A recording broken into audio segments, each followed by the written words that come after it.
own Twitter page. That's my own personal one.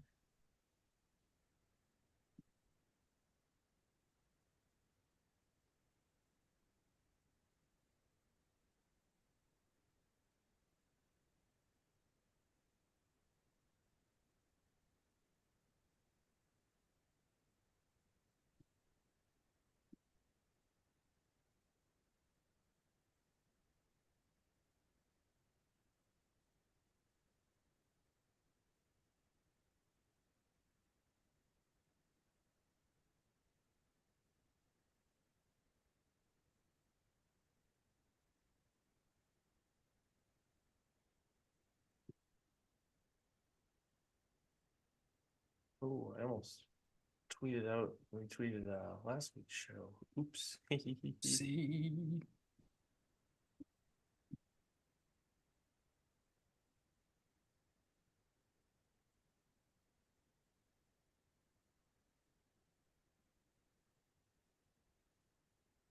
So we go live here. It really slows down my computer at the start of the stream. It's unfortunate. That's not good. Let's go. Let's go. Yeah, I'm used to it. Let's go here.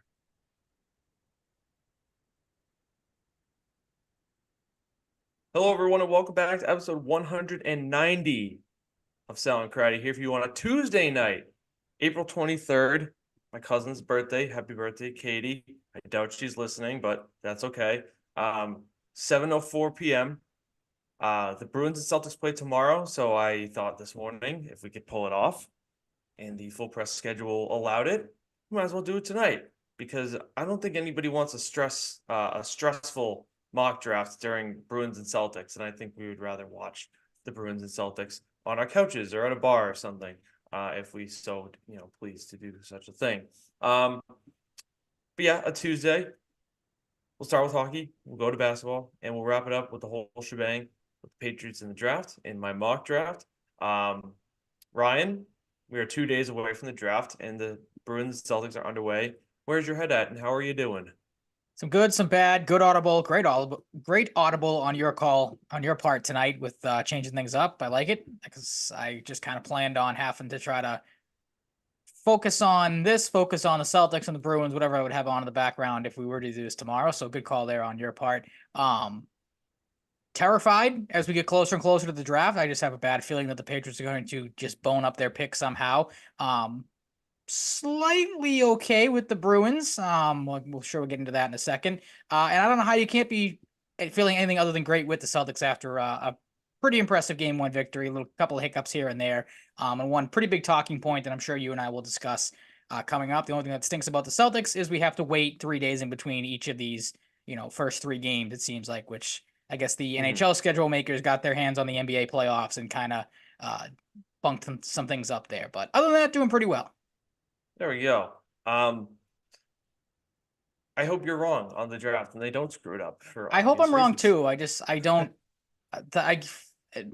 Maybe it's just it's this time of year that they're gonna have to throw every kind of report out there. I just don't like that. There's been no consistency at all.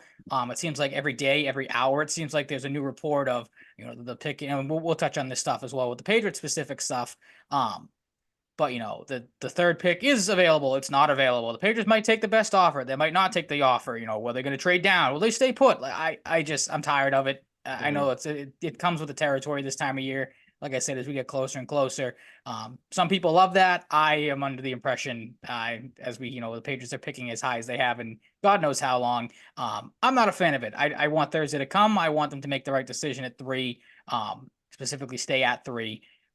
And I just don't know if they're going to do that because, again, now there's reports of, you don't really know who's in charge of making the decisions or who's making the call draft night. That terrifies me as well. I don't know.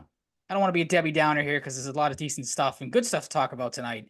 But I don't know. I'm feeling a little eerie when it comes to draft stuff, if I going to be honest here. That's okay. I have a different mindset, so it'll be the yin and the yang. We'll get to that later. That's what we need. Good problem to have with a lot of good stuff to talk about. Absolutely. There's no perfect way of what you want to talk about first, but the Bruins played last night, so let's get started with that. Game 1. Talk about yin and yang.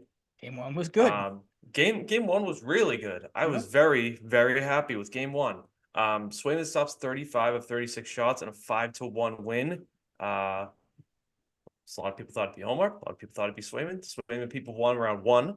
And the Bruins won game one. They were outshot 36-25, but quality prevails over quantity in this one. They out face-offed. That's a word now.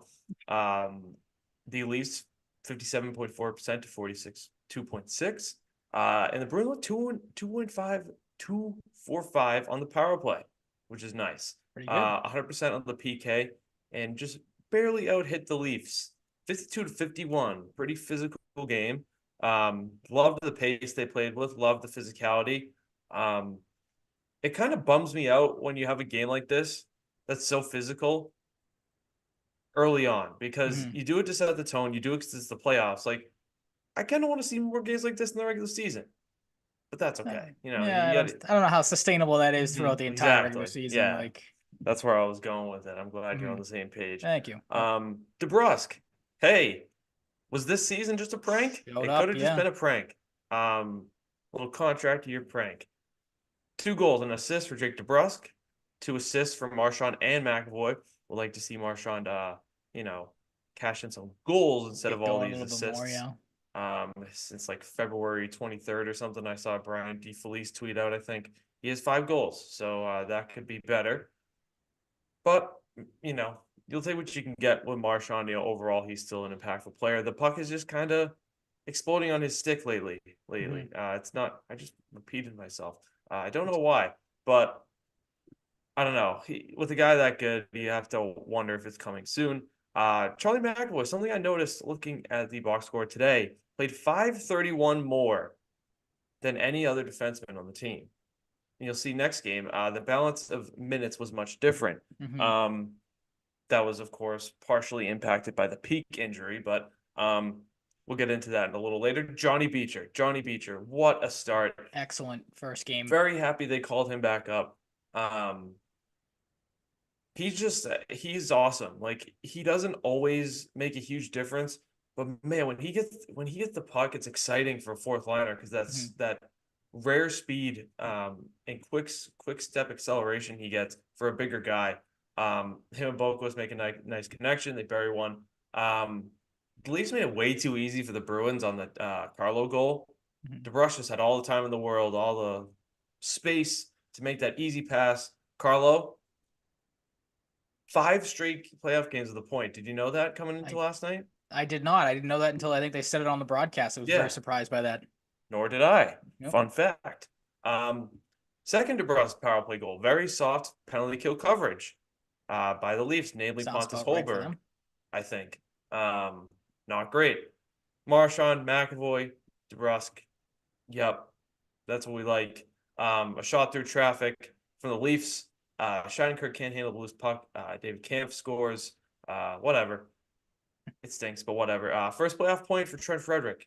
Doesn't matter how you get it. Maybe this gets him going. I've been fine with his play so far in the playoffs, but he hasn't had the best luck scoring points in his young playoff career. So we'll see if that changes now. It did not in game 2, but that's okay. They outshot the Leafs, or they were outshot 12-13, 12-3 in the third. Did not matter. I loved the pace. They woke up. There weren't many lulls in this game. I don't know how you can ask for much more. What about you, Ryan?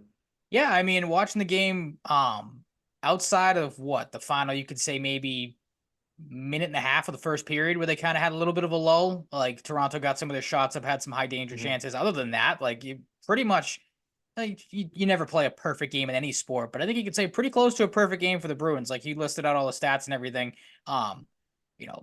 Thought they got off to obviously a great start with, hitting guys, with just playing at a fast pace. And obviously we'll get into game 2 in a second.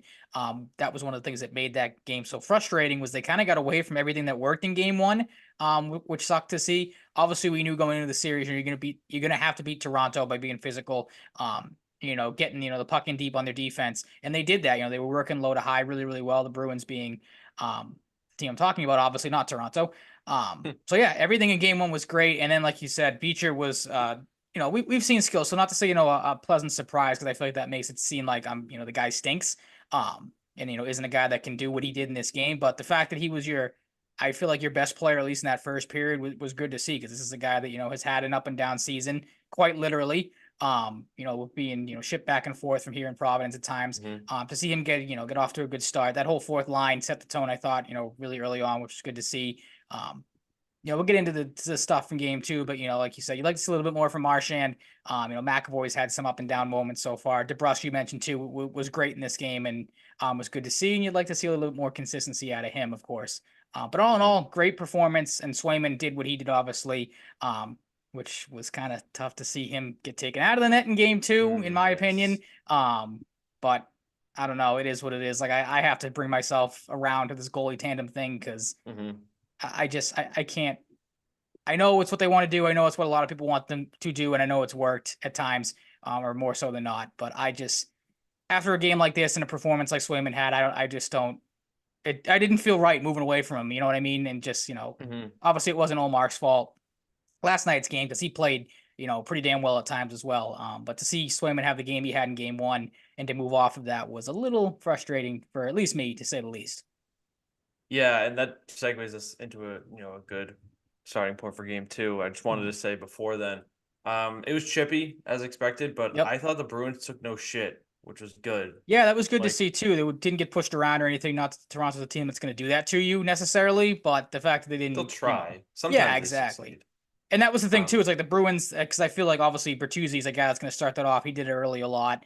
mhm. Domi, same thing. And I feel like the Bruins, at least in this first game, didn't really, fall for any of the extra crap that Toronto was throwing at them. So they kind of let Toronto. That was the thing too. A lot of people talked about, was letting Toronto take those bad and dumb penalties, which they did, and obviously it burned them.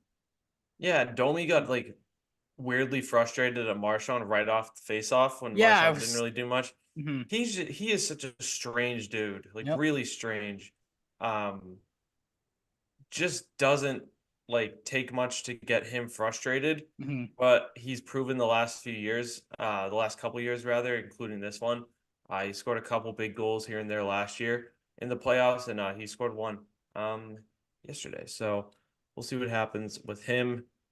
I don't know. I think you can reduce him to a non-factor rather easily, but I also think he's starting to prove with more and more playoff reps that that's not super easy sometimes because he does have these good stretches, but he's a goddamn annoying player and I don't like him. But I don't know. You can't let a guy like that get in your head because that's his purpose out there. Um, and his purpose, he's shown more and more can be to score that annoying goal. The Swayman and Olmark thing. So I hated the fact that after this game, people just jumped on Olmark right away. Yeah, I couldn't believe Did that Olmark either. I'm like, that's I can. mhm. They're Bruins fans. They love to Fair. attack the Yep. goalie. They love to be miserable. Olmark did not play a perfect game last night, but you can say like we'll get into it. Like there were some things I didn't love on a couple of the goals. Um, I don't think he was close to the issue. No, Like you could have lost this game at least 6-2 if it wasn't for him at times with some of the saves he yeah, made. like you got dominated at 5-on-5 for a good chunk of the game. The pace wasn't where it was. The physicality was good. Um, I think the Leafs definitely played a better game though. This is Hmm. part two of the no William Nylander where is Willie saga. I Hmm. thought his absence was very noticeable, obviously in game one. And they made up for it here. So credit to the Leafs. On the rotation too, I was in the camp of rewarding Swayman, Yep. like a lot of us. I also think there was merit to Omar. Like it is what it is. They said they've known this for like a week or two that Omar was going to play game two, which stinks. Like I wonder how much after Swayman's awesome performance they wanted to pivot off of that. I Hmm. think Monty said, Oh, he I don't said know it how was you going can to be go against tough, right? Swayman. Yeah. I think that was kind of just like to murky the waters a little bit, muddy the waters. I think it's just so stupid and lazy to jump right to the goalie, and that's what the rotation at the same time though has allowed fans to Yeah, do as just the thinking the same first thing. impulse. Yep. Like, oh, it's the rotation. Oh, It's Mark a good, sucks. Like great scapegoat. if it was the other way, Mark should have played. Swayman sucks. Hmm. Um, the one thing that has been on my mind though is you could have just started Swayman and either way Hmm. went to Olmark in game 3, unless Swayman, has a fucking shutout for 45 saves, and you're like, I don't know, is it really worth it to, just give Olmark the benefit of the doubt here? He's part of the rotation. We altered a little bit, but Olmark should still play because we pay him $5 million, and this rotation has been successful this year. I don't know. That's the crappy part. You could have just went to Olmark either way, Hmm. and you lose with Olmark and net. So that stinks. It's a shitty reality. I don't think it was a terrible decision, like some people are saying from Montgomery. I think there was merit to what he did, and it didn't work out. Hmm. And I think if the Bruins were better at 5-on-5 and they could have scored in the last 8 minutes after the Matthews goal, plenty of time to Yep. score. They could have won this game. At least sent it to overtime, made it a little more competitive. But there's a lot to break down in this game. Olmark starts 31 of 34, pretty good if you ask me. Hmm. 34 to 29 advantage in shots for the Leafs. It was a tale of the yin and the yang again on the draws. They win almost 58% in game 1. They lose almost 55% in game 2. Those faceoffs can be big, situationally. A couple extra faceoff wins can really make a difference, especially in the playoffs. They're 50% on the power play. Again, good. Only 66.7%, 2-3 on the PK. They out hit the Leafs 52 to 45. I don't know why the numbers are kind of screwing me up here. It's another physical game. The pace took a hit in this one. Like I said earlier, it was fine at times, but not consistent enough for my liking. Hmm. Toronto has given away the puck more each game, somewhat significantly. That's another thing looking back, like a close game, maybe you can hope to make those giveaways hurt a little more in the future if they're going to keep doing it. Last game, McAvoy, a 5-minute 31 gap in ice time. This game 119 for the next highest. So things shift around a little bit. Peake gets hurt. He's week to week, did not travel with the team to Toronto. Stinks. I really like how Peake has played. Sneaky It's big crazy. loss. Yeah, absolutely. Crazy how people on Twitter were wrong mostly. I mean, that never No, happens. And the on that app, Capitals, no, no chance. the Capitals are up early on the road against the Rangers. Connor McMichael, draft gem of mine. I have one or two every year. Love Connor McMichael. Jack mixed up Morgan Geekie with David Pastrnak, and I really don't blame him because they're both right-handed players. They both have black tape on their sticks, and that release looked kind of like pasta. I'm not gonna lie, I thought it was pasta too. I get you, Jack. So I'm gonna defend Jack You there, guys are on but an it island was yourself funny. there. It was funny there. I couldn't see the number from the angle. I was like, Davey kind of looks like pasta, like eerily similar type of Hmm. goal I've seen pasta score 500 times. Um, Damn, I was thinking I was gonna not have to turn the lights on here, but it's getting a little darker with the sunlight going down out there. I might have to turn on these lights so Just I'm do not the looking show in like the dark. Just sit there, looking just like a get ghoul. progressively darker and darker, and see how that works out for you. I don't want to look like a ghoul. All right. I'm scared of ghouls. Matthews makes the Domi goal happen. Underrated part of the Domi goal. Nice half wall denial on a clearing attempt. By Hampus Lindholm, denied. Omar could have had this one. I won't lie, but there were a couple fluky bounces that got the puck where it needed to be for Domi. So I'll give him a little bit of the benefit of the doubt. Also, just I don't see that and like freak out at Omar. It's just not how I felt at the time. To score a goal like that for Domi 14 seconds after Geeky felt like a bad omen. Yeah, it's just kicking the balls, air out Mm-hmm. of the balloon type of thing where you're like, guys, come Yes. on, really, you could have taken the momentum away, or you almost did, and then to give it right back was Yeah. not great to see. That could have been a series changer. Geeky gets one. No goal from the Leafs. Pasta eventually scores a late one. Hmm. That's a backstabber going into very close to intermission, and you have a chance to step on their throats the rest of the game. But it's a huge goal for the Leafs. Um, Pavel Zacha got a little stupid with that pass to Pastrnak, and I mean that in a good way because that Hmm. pass was I was gonna pure, say, I'm like, I pure, hope pure lunacy. hope you mean that in a I compliment. didn't set it up well, but No, I stupid. That pass was so good, it's stupid. yep. That's what I was going for. Didn't set it up super well. Um, That pass was crazy. Gets through a skater, defensive skater's legs too. I didn't really care to look. I probably should have looked who it was. Pasta scores. This should have been again an opportunity where you could have taken that momentum and hopefully scored early in the next period. Didn't happen. The Grizzly call was frustrating. I think it was pretty ticky-tacky.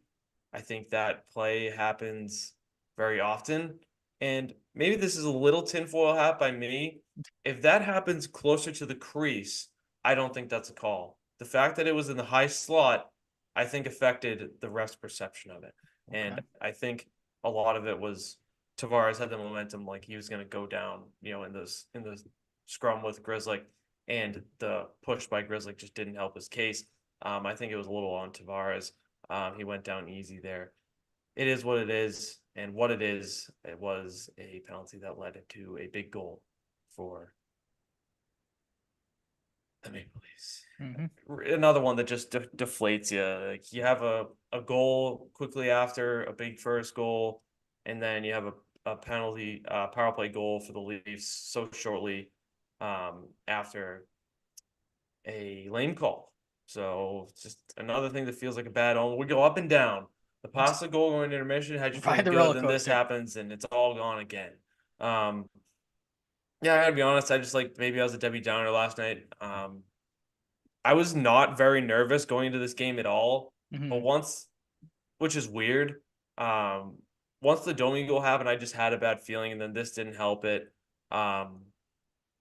Coyle getting a penalty in the whole scrum with Bushkin, and I forget who the other guy was kind of crazy. Like this is when you knew it's all right, it's just not. He did a very light collar grab. He didn't yank him. He didn't whack him. Like he wasn't saying anything crazy that I could tell. That's just that was so lame that I felt like okay, we can't just put two Toronto guys in the box. We have to find a way to balance it a little bit. Let's put Coyle in there too because he was involved. Yeah, that's a tinfoil hat thing right there. But that does it not make a little sense? No, I get where you're coming from. Yep, I can see that. Especially if I'm gonna go more tinfoil hat, but you really want to send Toronto back home down 2-0? Do you want to give them a chance here, maybe to sneak one out, which they obviously did? So yeah, yep. Brace debate. I'll just turn the brightness up a little bit now. There you go. For now, until I get a chance to sneak over there and turn the lights on. Just throw something to the switch, see if you can hit it from. Oh, and the Rangers respond. Is that? Oh, I thought that was Chris Kreider. I bet on him. This one is a little nitpicky on the pass that Matthews caught, and McAvoy was up there with him. It's a quick reaction, so I understand why McAvoy wasn't able to do something like this in time. I would have loved if McAvoy was able to, give Matthews a little bump there as he's trying to catch the puck. But it is what it is. It's an unfortunate result. He just bamboozled Allmark. Not really much he can do. Sometimes you just get faked out. Also, it doesn't hurt, for the Leafs when you have a guy that just scored a 70th goal on this very goal, putting it in the net. Not good. Nope. I was really, really hoping that 8 minutes was going to be enough. It wasn't. Stupid little message on my monitor here. Bruins lose. It stinks. They fought. I don't think they did enough to win this game in the end, obviously. But Pete gets hurt too. It's a big change in the role of Shattenkirk. He struggled a bit. You wonder if he's going to be in and out of the lineup. It's kind of hard to say now with Peak hurt. I think they could easily just move Shattenkirk back to the right and put Wotherspoon in there. Forbert's around. I don't want them to play Forbert. Yeah. Forbert at this point. I don't know how you can put him in a series and trust him at this point. Yeah. With how long he's been out for. Injury screwed him over. He should only be in the lineup if all else is failing catastrophically, or you have a crazy amount of injuries to the point where you are forced. It's nothing against Forbert. It just is what it is. I don't want a cold player who only has a little bit of practice and Providence conditioning time in the playoffs as the games get more important. It's nothing against the guy. It is what it is. It even seemed like when he got hurt that he wasn't even going to play at all this year. There was some pessimism that he was just done. His season was over. The fact that he's even here is surprising to me. But we'll see what they do. I would imagine that Parker Wotherspoon steps in tomorrow And then if they feel comfortable at some point, Mason Lowry gets a chance, but maybe it's Derek Forbort. Also, the merit to putting Forbort in is losing peak on the penalty kill. Forbort can kill penalties. So can Yeah, it's Wotherspoon, though. yep, that's So true. can Wotherspoon. I like Wotherspoon more. I like the Before physicality. I anybody like the way he jumps the plays the gun, game. yeah. I like how Wotherspoon talks shit too. Low key shit talker. Well, So I like that. you're in locked in because I'm pretty sure I don't know if you saw Fluto Shinzawa basically confirmed today that Witherspoon is going to get the first go of it, and then they said I think Good. it's low rye after that, and then worst comes to worst, they're looking at like you said, foreboard is a last case scenario type of thing, which is again that's all he should be at this point because again I don't know how much I trust um as cold like you said as cold as he is trust And he him also the just further didn't you have a get good into this year. series that too. I don't. If that ends up being the case, I don't like the fact that Mason Lowry just penciled in. I think that should be determined after game 3. Hmm. Okay. Because I trust Wotherspoon, and if Wotherspoon plays good, he deserves to stay in. I don't think we Yeah, I need don't doubt to that. rush Mason Lowry into the lineup. I would love it. It'd be great experience for him. We saw what a rookie debut did for Johnny Beecher. Um, but it's different. Do you trust Mason Lowry to pick up some penalty killing slack? I don't know if you want to do that in the playoffs. Um, I would feel much more comfortable with Wotherspoon, but if Wotherspoon kind of stinks, um, You almost or has force one your big hand at that particular point then to goof that stands out, then you're considering Mr. Mason Lowry again. Um, we're not going to preview every game coming up here, but we can just do a little look ahead. Tomorrow they go to Toronto. They are on their way. I assume they've landed by now. you'd have to Andrew think. Peak is not with the team, which stinks. It is what it is. Justin Brazeau skated today, but they said earlier that he's not expected to be ready to come back for the first round. So we'll see if that changes, but we will see him back in the lineup maybe if they get out of the first round. But it was good to see him skating. I hope he can play this series because I am a huge fan of his. Stating the obvious here, they could be in some real trouble if they lose this one. Because Toronto gets another home game, some momentum. We know who will be in net. I think that's there's not much Hallmark. doubt at this Yeah. point. Much different They're gonna go than reverse tandem. Now they're gonna go back to Game 2. Allmark and then Swayman game 4, and then Swayman Yeah. game 5, Allmark game 6, and then No, they're gonna start Brandon Bussey, yeah, throw a third complete goalie. curveball. Yeah. Please score first. We saw how that worked in game 1. It'll be different on the road, different environment, but it doesn't have to be if you show up. Hey, I was gonna say that. How about if you do like? How about just get a lead and don't pull a Celtics and take your foot off the gas? Because that was my big takeaway from game 2. Once you got that Pasternak goal, like that's something that should deflate Toronto at this point. What was it? 8 seconds he scores. They leave the Bruins' best goal scorer completely wide open.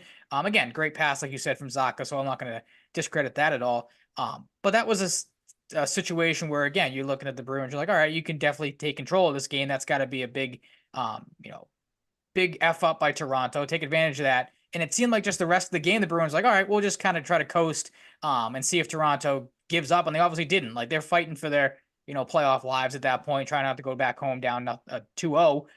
So that was the thing that kind of irked me a little bit too. It seemed like the Bruins just kind of not gave up, but just tried to coast to the finish line at times, it seemed like. And like I said earlier, got away from pretty much everything that worked in game 1. The physicality, I feel like, took a little bit of a dip as the game went on. Definitely the circling of the puck down deep, like I said, which worked in game 1, and, picking on Toronto's defense, which we know is not good. And just, not really getting to, I almost said Shesterkin. I almost got the wrong S goalie. But, not putting the puck on, I can't think of the fucking goaltender's name. Help me out here. Samsonov? Samsonov, thank you. Yeah, I couldn't think of the yes. Yeah, like you had chances on Samsonov, but definitely not as good as you had in game 1. So that was kind of a anarchy thing too. And then for game 3 too, could we maybe put a milk carton out there with a picture of Hampus Lindholm on it? Because like in all honesty, I feel like he's been pretty shitty in these playoffs games so far. I don't know if you feel the same way, but listening just to not the best thing on the planet to listen to sports talk radio after a Bruins loss. But there's a lot of people out there that I feel like are calling for Hampus Lindholm's head right now, and I don't necessarily disagree with some of them because he just it's getting kind of aggravating with him. Him just kind of shying away from these big playoff games. We know the stats. He's got what, like 0 points or whatever it is, or there's some insane stat about Hampus Lindholm that I can't specifically remember, but I feel like you're shaking your head, so you know the one I'm talking about. Yes. Allow me to put on the lights real quick because it is starting to bug me. Okay, do that. It's getting pretty dark in there. Like we're gonna lose you in a second. So there you go. And he's back. Quick studio / kitchen adjustment. There you go. Yeah, Lindholm, like something changes with him in the playoffs. Hey, looks like he plays scared almost. Like he does. He does. I was gonna say tentative, but we're in yeah. the same ballpark there. Mm-hmm. He's an odd guy. I'm learning more and more whether it's regular season or playoffs. He goes through these odd waves. One thing I forgot to mention that I don't think a lot of people picked up on that I loved in game 2 that almost worked. Do you remember when they had a breakout and it was Heinen and Zaka, and I think they were on the penalty kill, and Heinen took the puck in the neutral zone and like kind of waited a little bit for someone to approach him before he dumped it, kill a few extra seconds, Mm-hmm. and like threw like a saucer pass ahead of Zaka. And it was just too far ahead, like to spring him on a breakaway. If that worked, I would have crapped my pants. It would have been so awesome. Disgusting. So shout out to Heinen. We'll see what happens. Game 4, you have to obviously win one, if not both. Yep. You know, again, really breaking ground here. Preferably win the first one. Yeah. Yeah, win the first one at least. Like Take if you some lose the pressure second one off, after yeah. that, it's okay. Yeah. Like it's not the best, but it's okay. You gotta get back to what you had in game 1. You made a bad defense look bad. You didn't do that as well in game 2. Also, speaking of bad defense, I thought it was very funny that Simone Benoit at one point was laughing in Pavel Zacha's face because that guy is so bad that the Anaheim Ducks did not want him, and he's in the top 4. That's pretty bad. Somehow. Miraculously, guy's got a great marketing team behind him because I don't know how they pulled that off. He sucks. Yeah, one game at a time. Game 4, you got to be in some semblance of a comfortable position in game 5. Then you go from there. Okay. Swayman goes into Toronto game 3 and dominates. What do you do in game 4? Swayman. Okay. Yes. So you're pulling the plug very quickly then on. No, it's like not like pulling the plug, but you know what I mean. Like you're making a big decision of, all right, we need to stick with the hot guy. Like no matter how good or bad in this hypothetical scenario, Ullmark would play in a potential game 4 loss. Mm-hmm. You gotta try something different, man. Like it can work, but if you ride the hot hand, he stays hot. He's clearly motivated. Seems like it's been a 5-0 against. He's not afraid to speak his mind. He said like about time when he got the game 1 start, which is not a shot at Ullmark, but maybe a shot at the Bruins a little bit. A little bit, yeah. I would read. But I think he's being a little tongue in cheek. Like he's a competitor, dude. Like this is a kid that's ready for this. Mm-hmm. And you're gonna have to abandon the goalie rotation next year if you trade Ullmark. Yep. Unless Brandon Bussey or Mikey DiPietro earns the job from Providence and plays awesome, and you want to do a rotation, which I see as highly implausible, rather. This Red Sox team is fucking flying by. Yes, bottom of the 7th already. At least they got a lead now, so that's good. Good thing I bet the over. Thanks, Truck. I hope you're listening. That's a tough bet with Hauk pitching, man. 8.5 runs is tough. He's been hot lately. I get that. He's been hot lately. I had to ride the hot hand. I had to trust. I had to respect. Just, okay.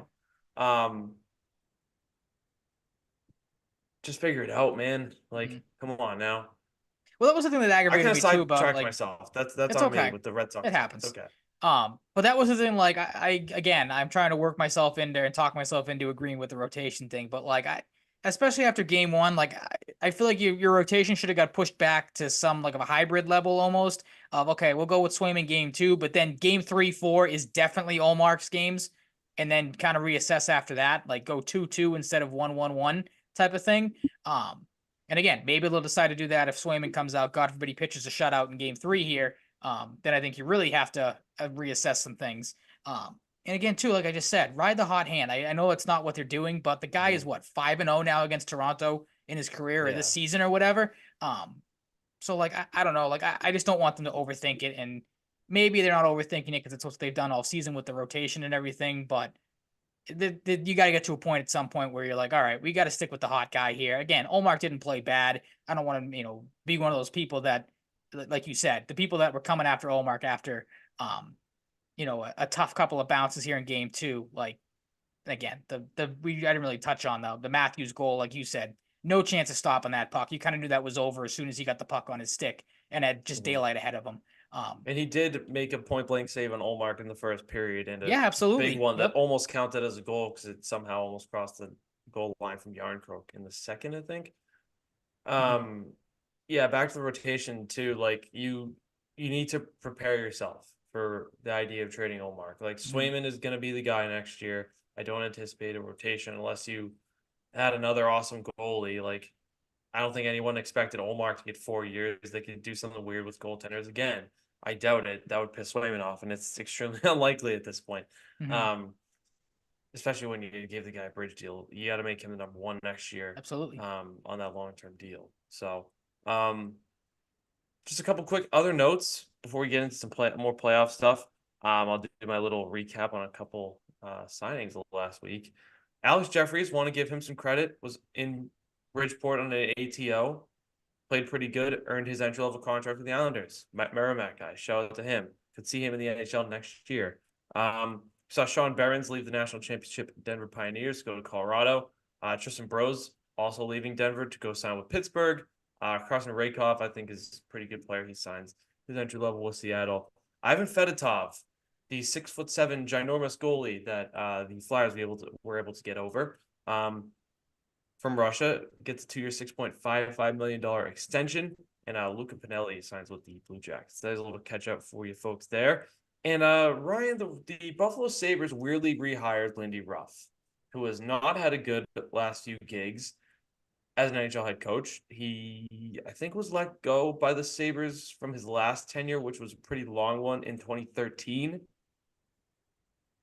That's bizarre. They quite the necessarily NHL understand still that. has a retread problem. Retread coaches, Rangers just scored again. Mika Zibanejad. I don't get this.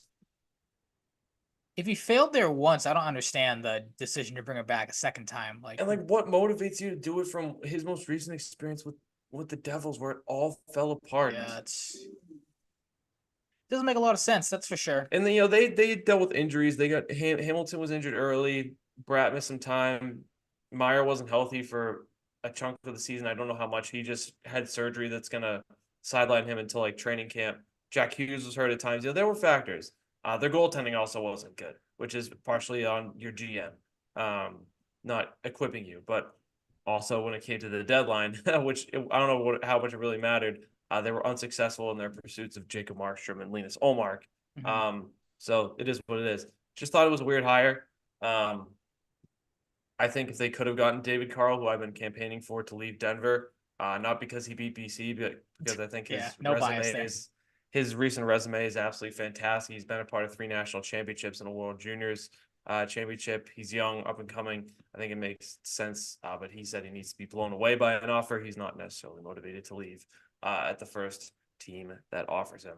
So weird hire. We'll probably see some more weird hires because it's the NHL and that happens and coaches get fired and shit. So that's about it there. Let's check in across the league. The Rangers and Capitals, they're playing right now. It's 2-1. Rangers take care of business in game 1, 4-1 against the Capitals. Pretty status quo. Rangers at home, much better team. Expected them to win. Solid game. Watch it bits and pieces at the bar during the Celtics game. Went to Tony C's wonderful establishment. No free ads. Islanders Hurricanes, solid game. It's just not going to be that fun of a series. Game 2 was fun in a terrible way for the Islanders. They're just not good enough. Like we said it, they're not going to be able to keep up. The Canes are pesky. They're annoying. They're deep. They're well coached, and they have some clutch to them. And they showed it in game 2. The Islanders blow a 3-1 lead or 3-0 lead and lose 5-3. Goals 3 and 4 were very shortly after one another. A nice deflection for Aho ties it up, and Jordan Martinook comes in on the 5-hole, the wrong F, the forecheck, hammers Noah Dobson and just takes it and catches Varlamov off guard and sneaks it in. It is odd, even though Sorokin didn't have a great season. Goals against over 3, not a great save percentage after being one of the best goalies in the world. But it is weird. You expect him to be the goalie of the future, and Varlamov is in, but they obviously feel more comfortable with Varlamov. But Sorokin did have a rough year, but it's just weird to see. Maybe it's just me though. Crazy game, but you can't do that if you're the Islanders. This is the crushing blow. I don't think home ice is going to do a ton for them. I do still think there's a chance they sneak one out, but they're not winning this series. They're hardly good enough to be in the playoffs. Sorry, the Islanders fans. I think a lot of them probably know that though. Truth hurts. But it's fun to be in the playoffs. Just enjoy it. Maybe we'll be wrong and the Islanders will shock the world. Lightning and Panthers, as advertised, entertaining game 1. Thought this could have been an overtime game. It wasn't. This series is going to be a war. Love it, love it, love it, love it, love it. Golden Knights Stars. What did I tell you about the Golden Knights, people? What did I tell you? Look, Mark Stone comes back right in time and scores that goal. Hey, I'll say it again. Put your tinfoil hats on for that one. I know a lacerated spleen is very serious, but the timing and him scoring the first goal is way too convenient. William Carrier comes back. 2, Chandler Stevenson comes back. They're exposing the loophole, though. It's in the rules. They can do it. NHL's got to get rid of that rule. They got to tweak that in the offseason. They can't get rid of it this drastically, but they need to address it in some way. But I honestly, I'm in the minority here. I think a lot of fans just go with the easy take of how it's bullshit. I respect them for doing it because they do it every year. They don't shy away, and they are exposing a loophole. Call it Mickey Mouse if you want to. That's okay. I will allow it. It is what it is, though. It is in the rules. This is a great game. Very entertaining game. I'm looking forward to the rest of the series. I think it's going to be one of the best of the first round. We're getting some runs here. Maybe the over is not dead. But unfortunately, they're for the motherfucking I almost said Indians, Guardians. The most entertaining game of the first round, and I didn't see this one coming, Ryan. I hope you at least saw highlights of the Avalanche and Jets game. I did not. You didn't watch it. I did not. Absolutely stupid hockey game. Like, real stupid. Colorado scored first, too. You're like, oh, maybe this is a lower scoring game. Maybe Colorado steals one on the road. And then pandemonium just happens. You have bad omen for them. Maybe not bad omen, but bad news. Jonathan Drouin's out for the first round. Has found a nice home there, playing with his old buddy from juniors, Nathan McKinnon. Really reinvigorated his career. He struggled for a few years to produce like the 3rd overall pick he was drafted to be back in the day with the Lightning. This game was just awesome. Bananas. The Whiteout Winnipeg is my favorite thing. It is the best. I love that building. It is a bucket list thing. 3 bucket list items.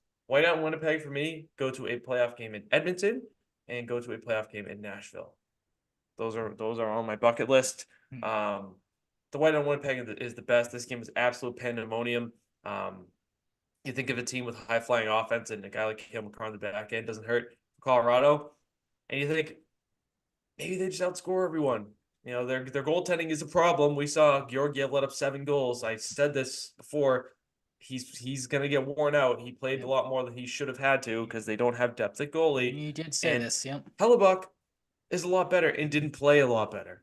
Makes me a little worried. Yeah, I don't feel great about my bracket. Not a great start. No. But I think the Jets can lock it, and I think the Avalanche can do the same. This game was absolutely insane, and you do have Nathan McKinnon as the main goal scorer on one side, but Kyle Connor did a good job matching him in this one.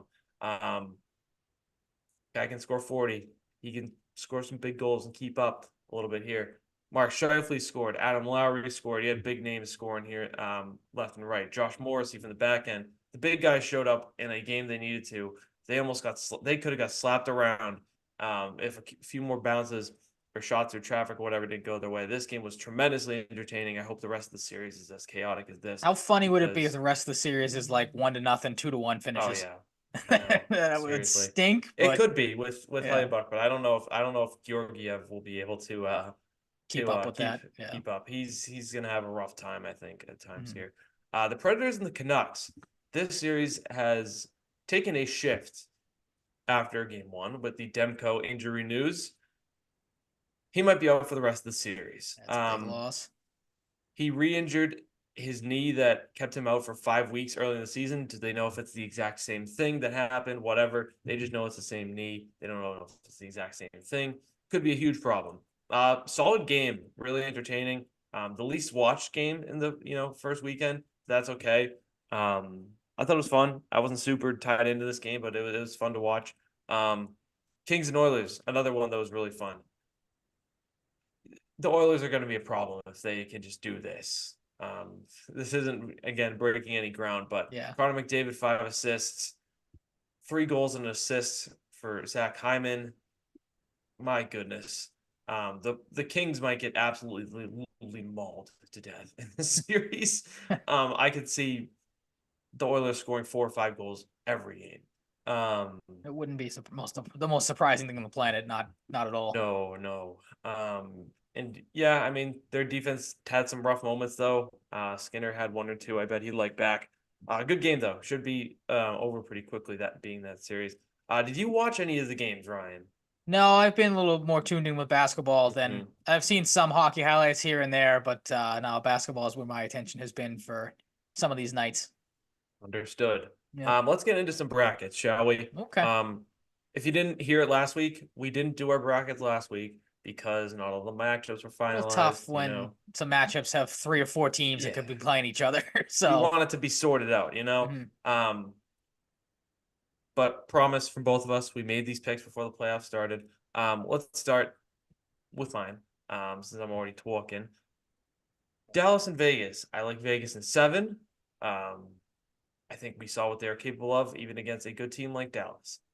Dallas is very good, but I still think they're beatable. But we'll see what happens. Vegas also, getting all the Infinity Stones in the gauntlet here with long-term IR. Tomas Hertl scores a goal. Big trade that deadline pickup. They could be a problem. This series should be awesome.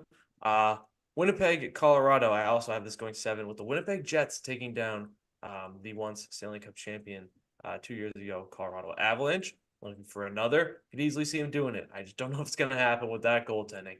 And I think if the Jets do what they're capable of, they will be able to, win some games by exposing Georgiev.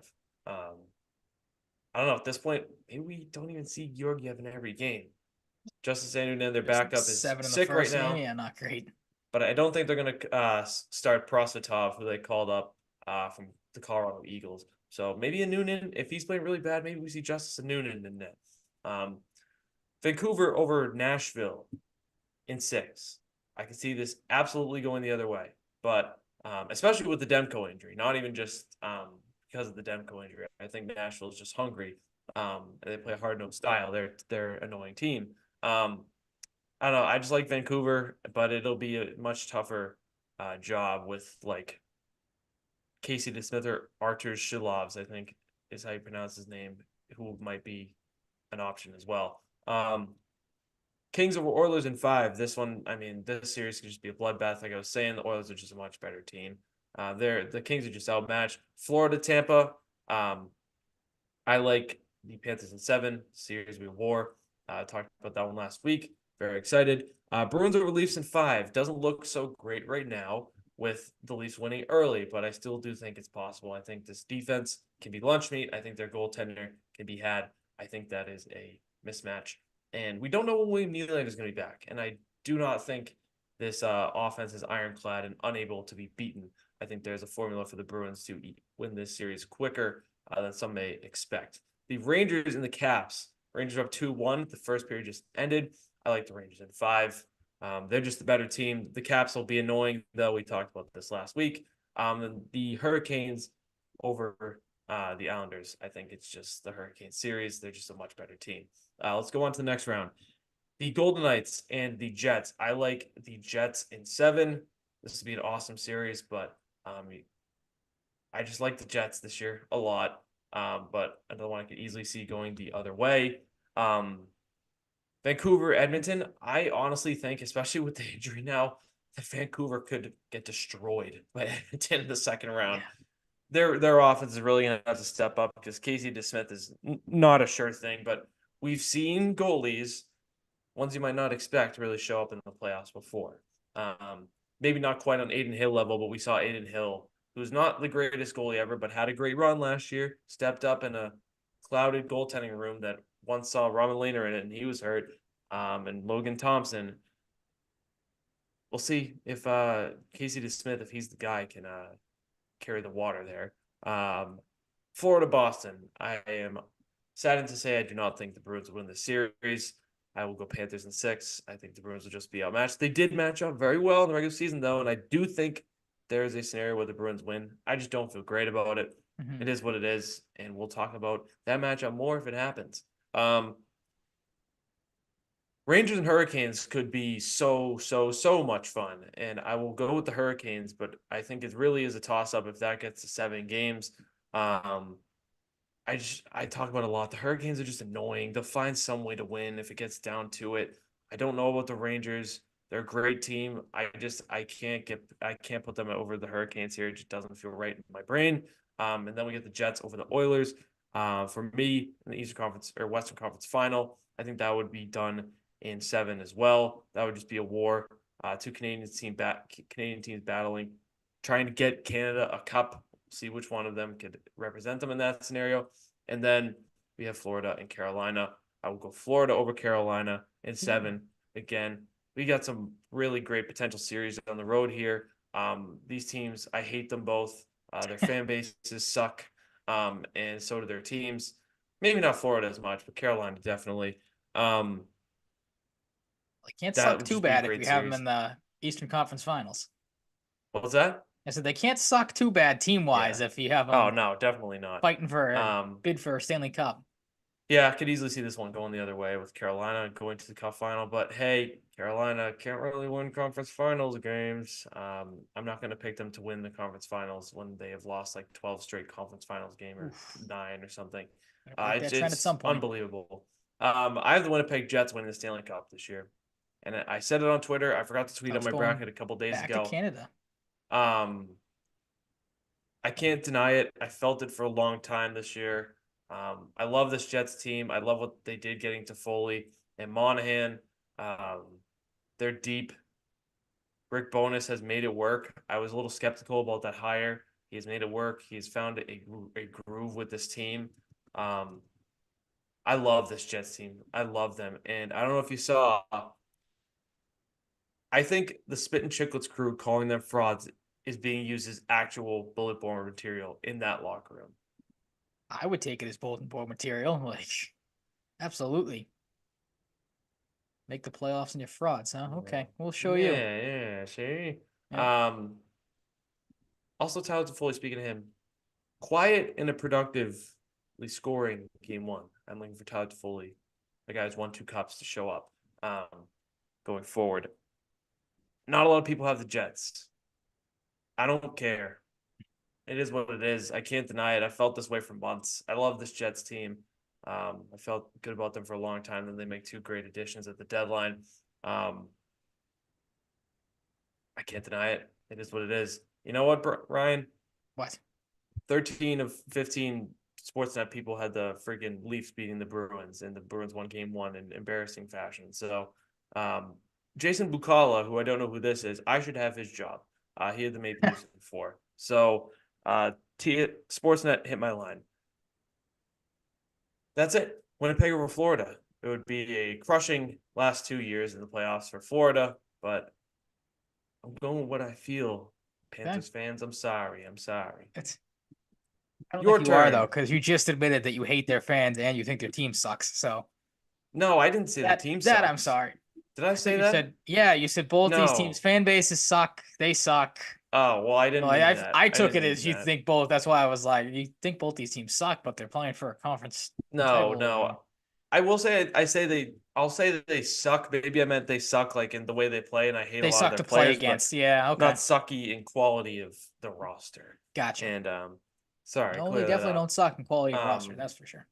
Yeah, if there's any fan base that'll be in my mentions about seeing that, it'll be some of those psychos. So you get the James Harden wearing Carolina Hurricanes uniform Twitter account coming at you again. Yeah, they love that. It's some like rapper, something that everybody photoshops a team hat on. I think it's a rapper.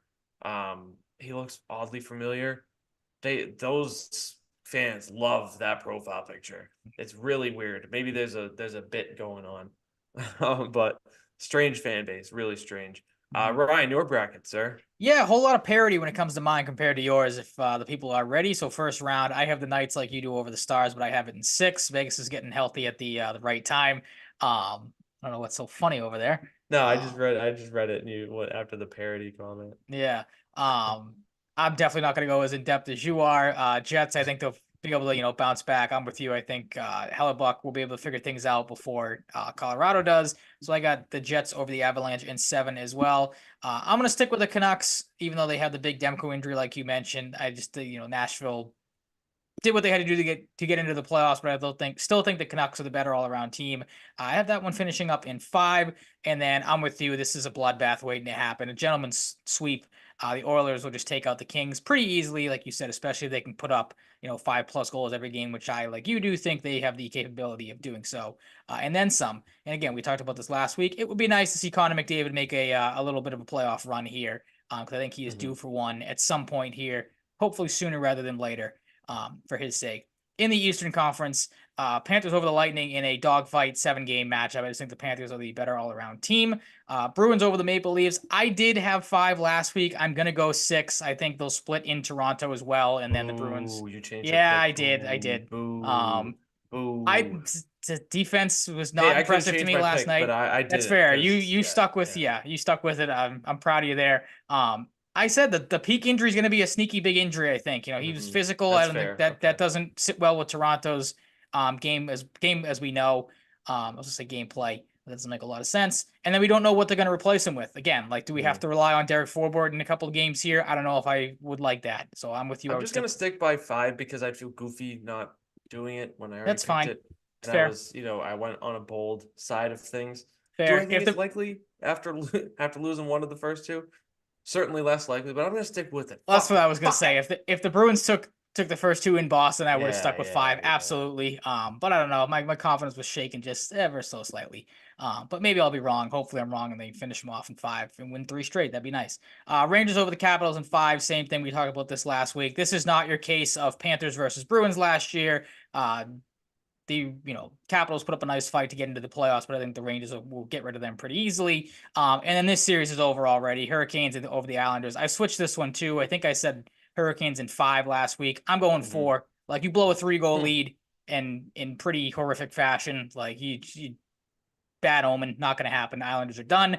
On to round 2. Jets over the Knights. I went back and forth on this one as well. But again, I think Hellebuck's going to figure some things out. Winnipeg squeaks this series out in 7. And then I'm going with the Oilers over the Canucks in 6. Oilers, we've seen them, as the deeper they get into the playoffs, maybe they start to underachieve a little bit. So a series they maybe should be able to win, especially if, the Demko injury lingers pretty easily. They might struggle here.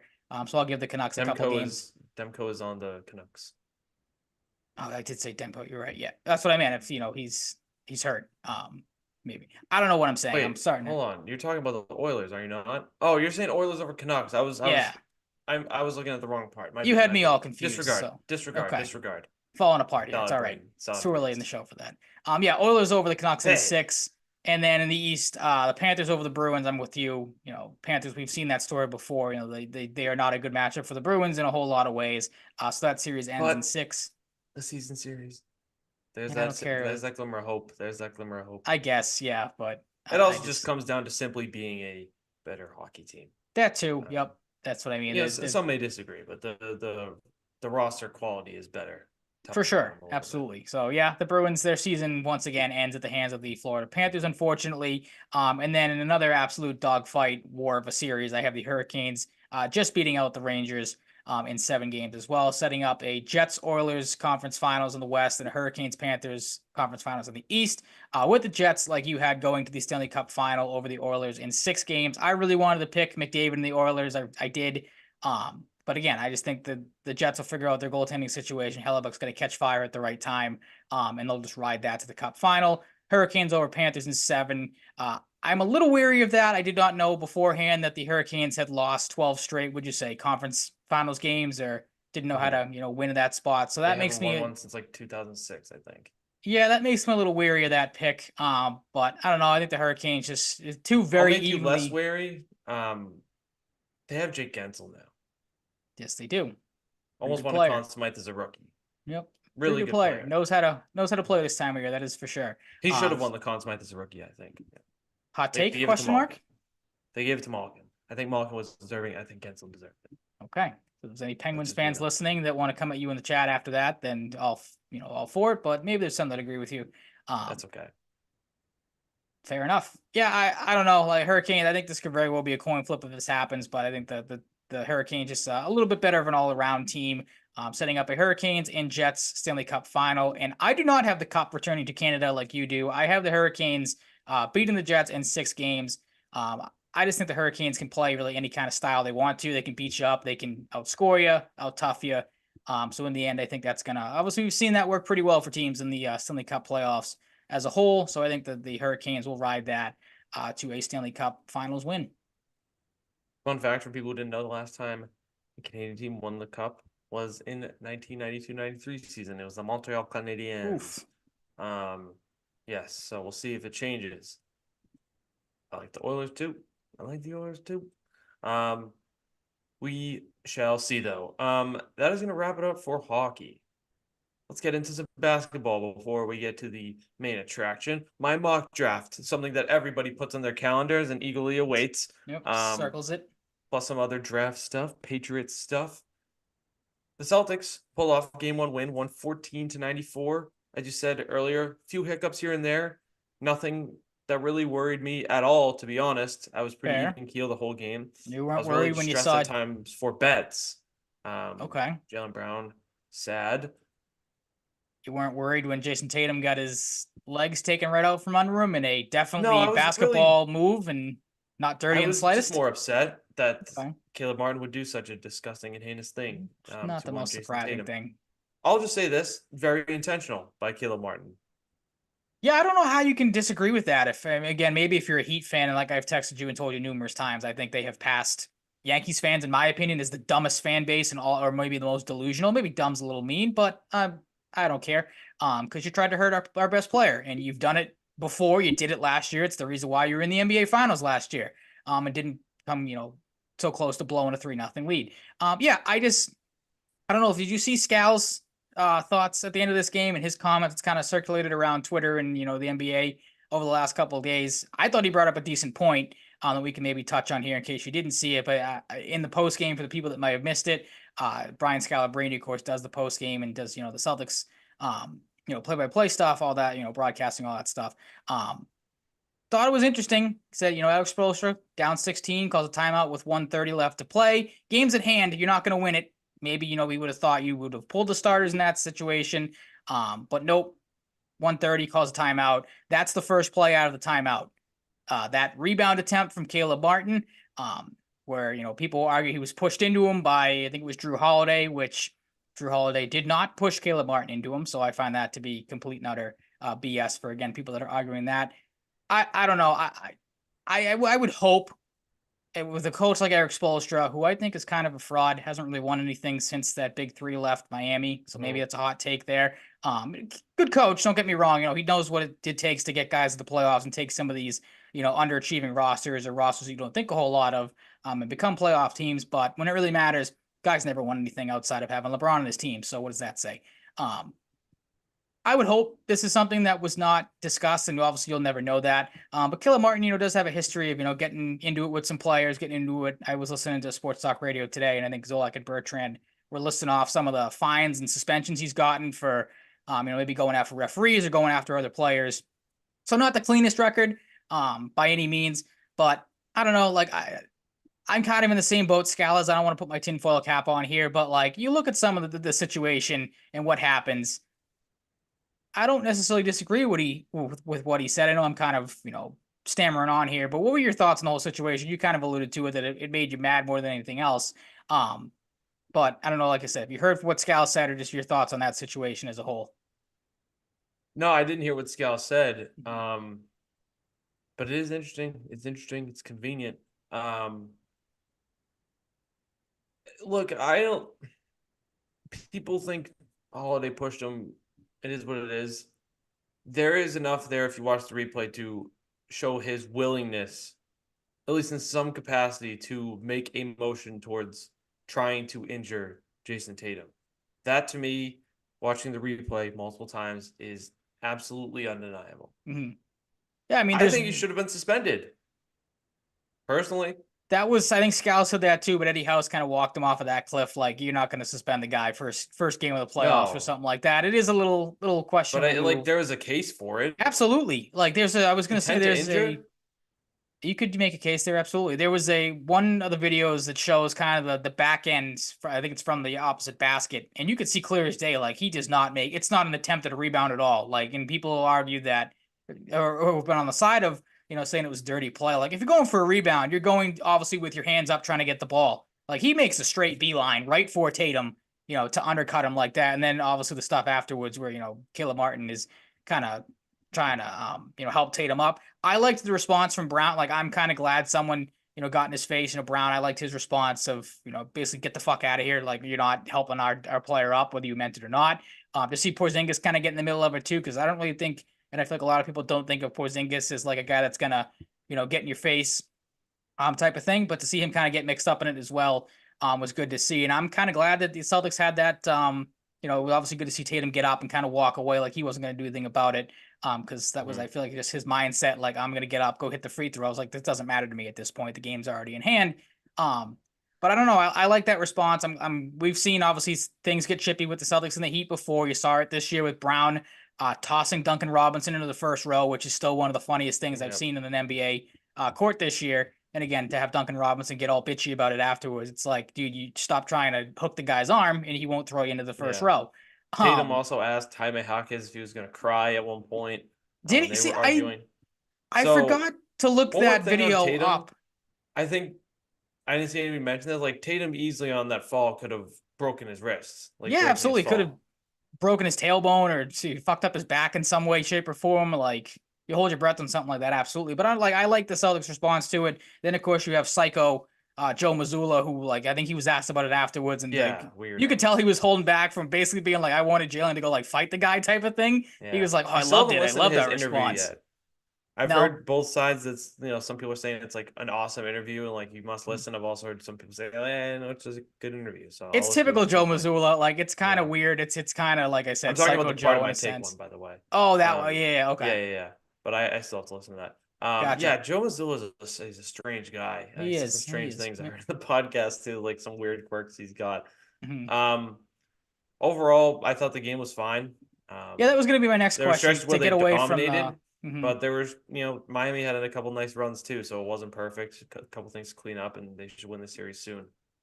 Yeah, I mean, the beginning of this game and kind of the first, up until the Celtics again took their foot. Like, that's the only way the Celtics are going to lose these games or lose a game in this series is if they decide to just kind of mail one of these games in, which I hope they don't do. And that's kind of what I'm hoping came from this little dust up here at the end too, was the Celtics maybe finally something in their brain going, all right, like, we're just gonna put this team away, say F off to these guys. They don't obviously have Jimmy Butler, don't have Rozier, so they're banged up, which obviously a series win over Miami won't feel as good with them a little undermanned.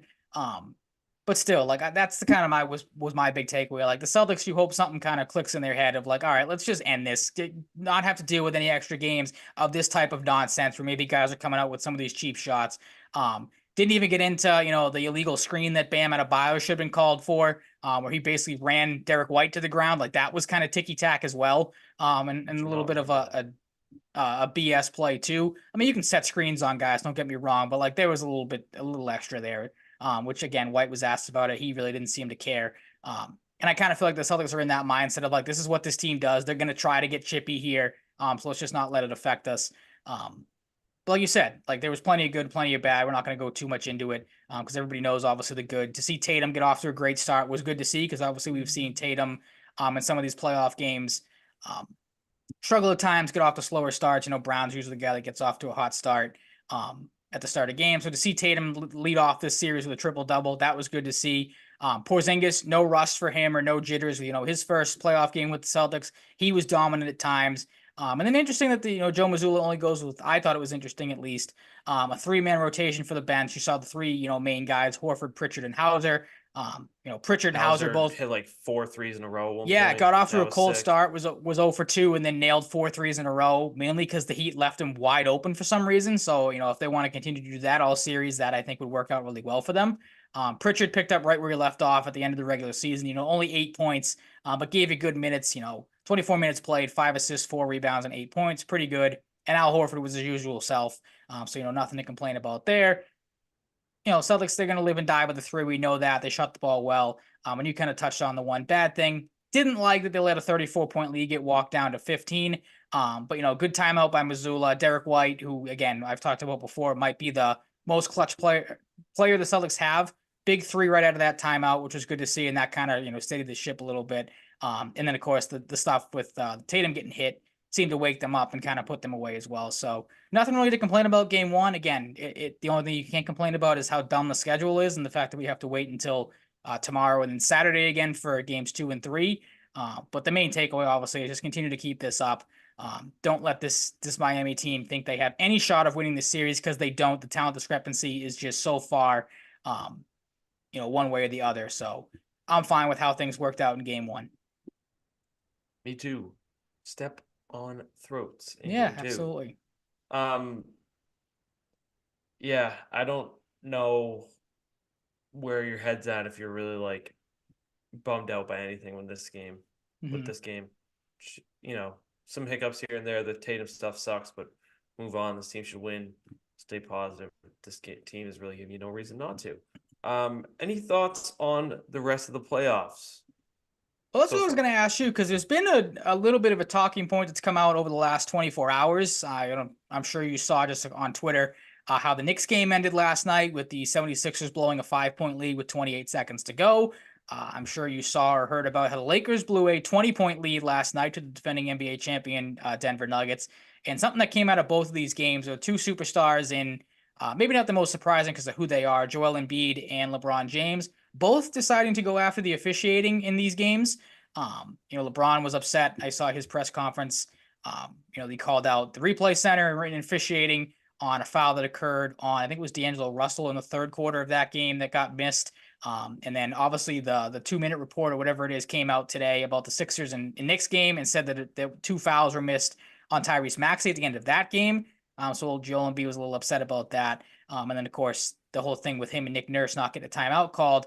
I just find it funny, all this bitching coming from these two guys in LeBron and Joel Embiid. Meanwhile, you don't really focus in on the fact that your teams blew 2 leads that you probably should have been able to keep. Like, again, LeBron and the Lakers blow a 20-point lead, a game that you pretty much have to have. I think this series is over. Like, Denver's going to sweep this series, in my opinion. If they can come back from 20 and then blow them out in game 1, Lakers don't stand a chance. And then the 76ers case, it's just typical 76ers. Like, I'm sure you saw the 30-second clip of how the game ended, like the complete and utter collapse of the 76ers in that moment. Tyrese Maxey falling on the ground, throwing the ball away.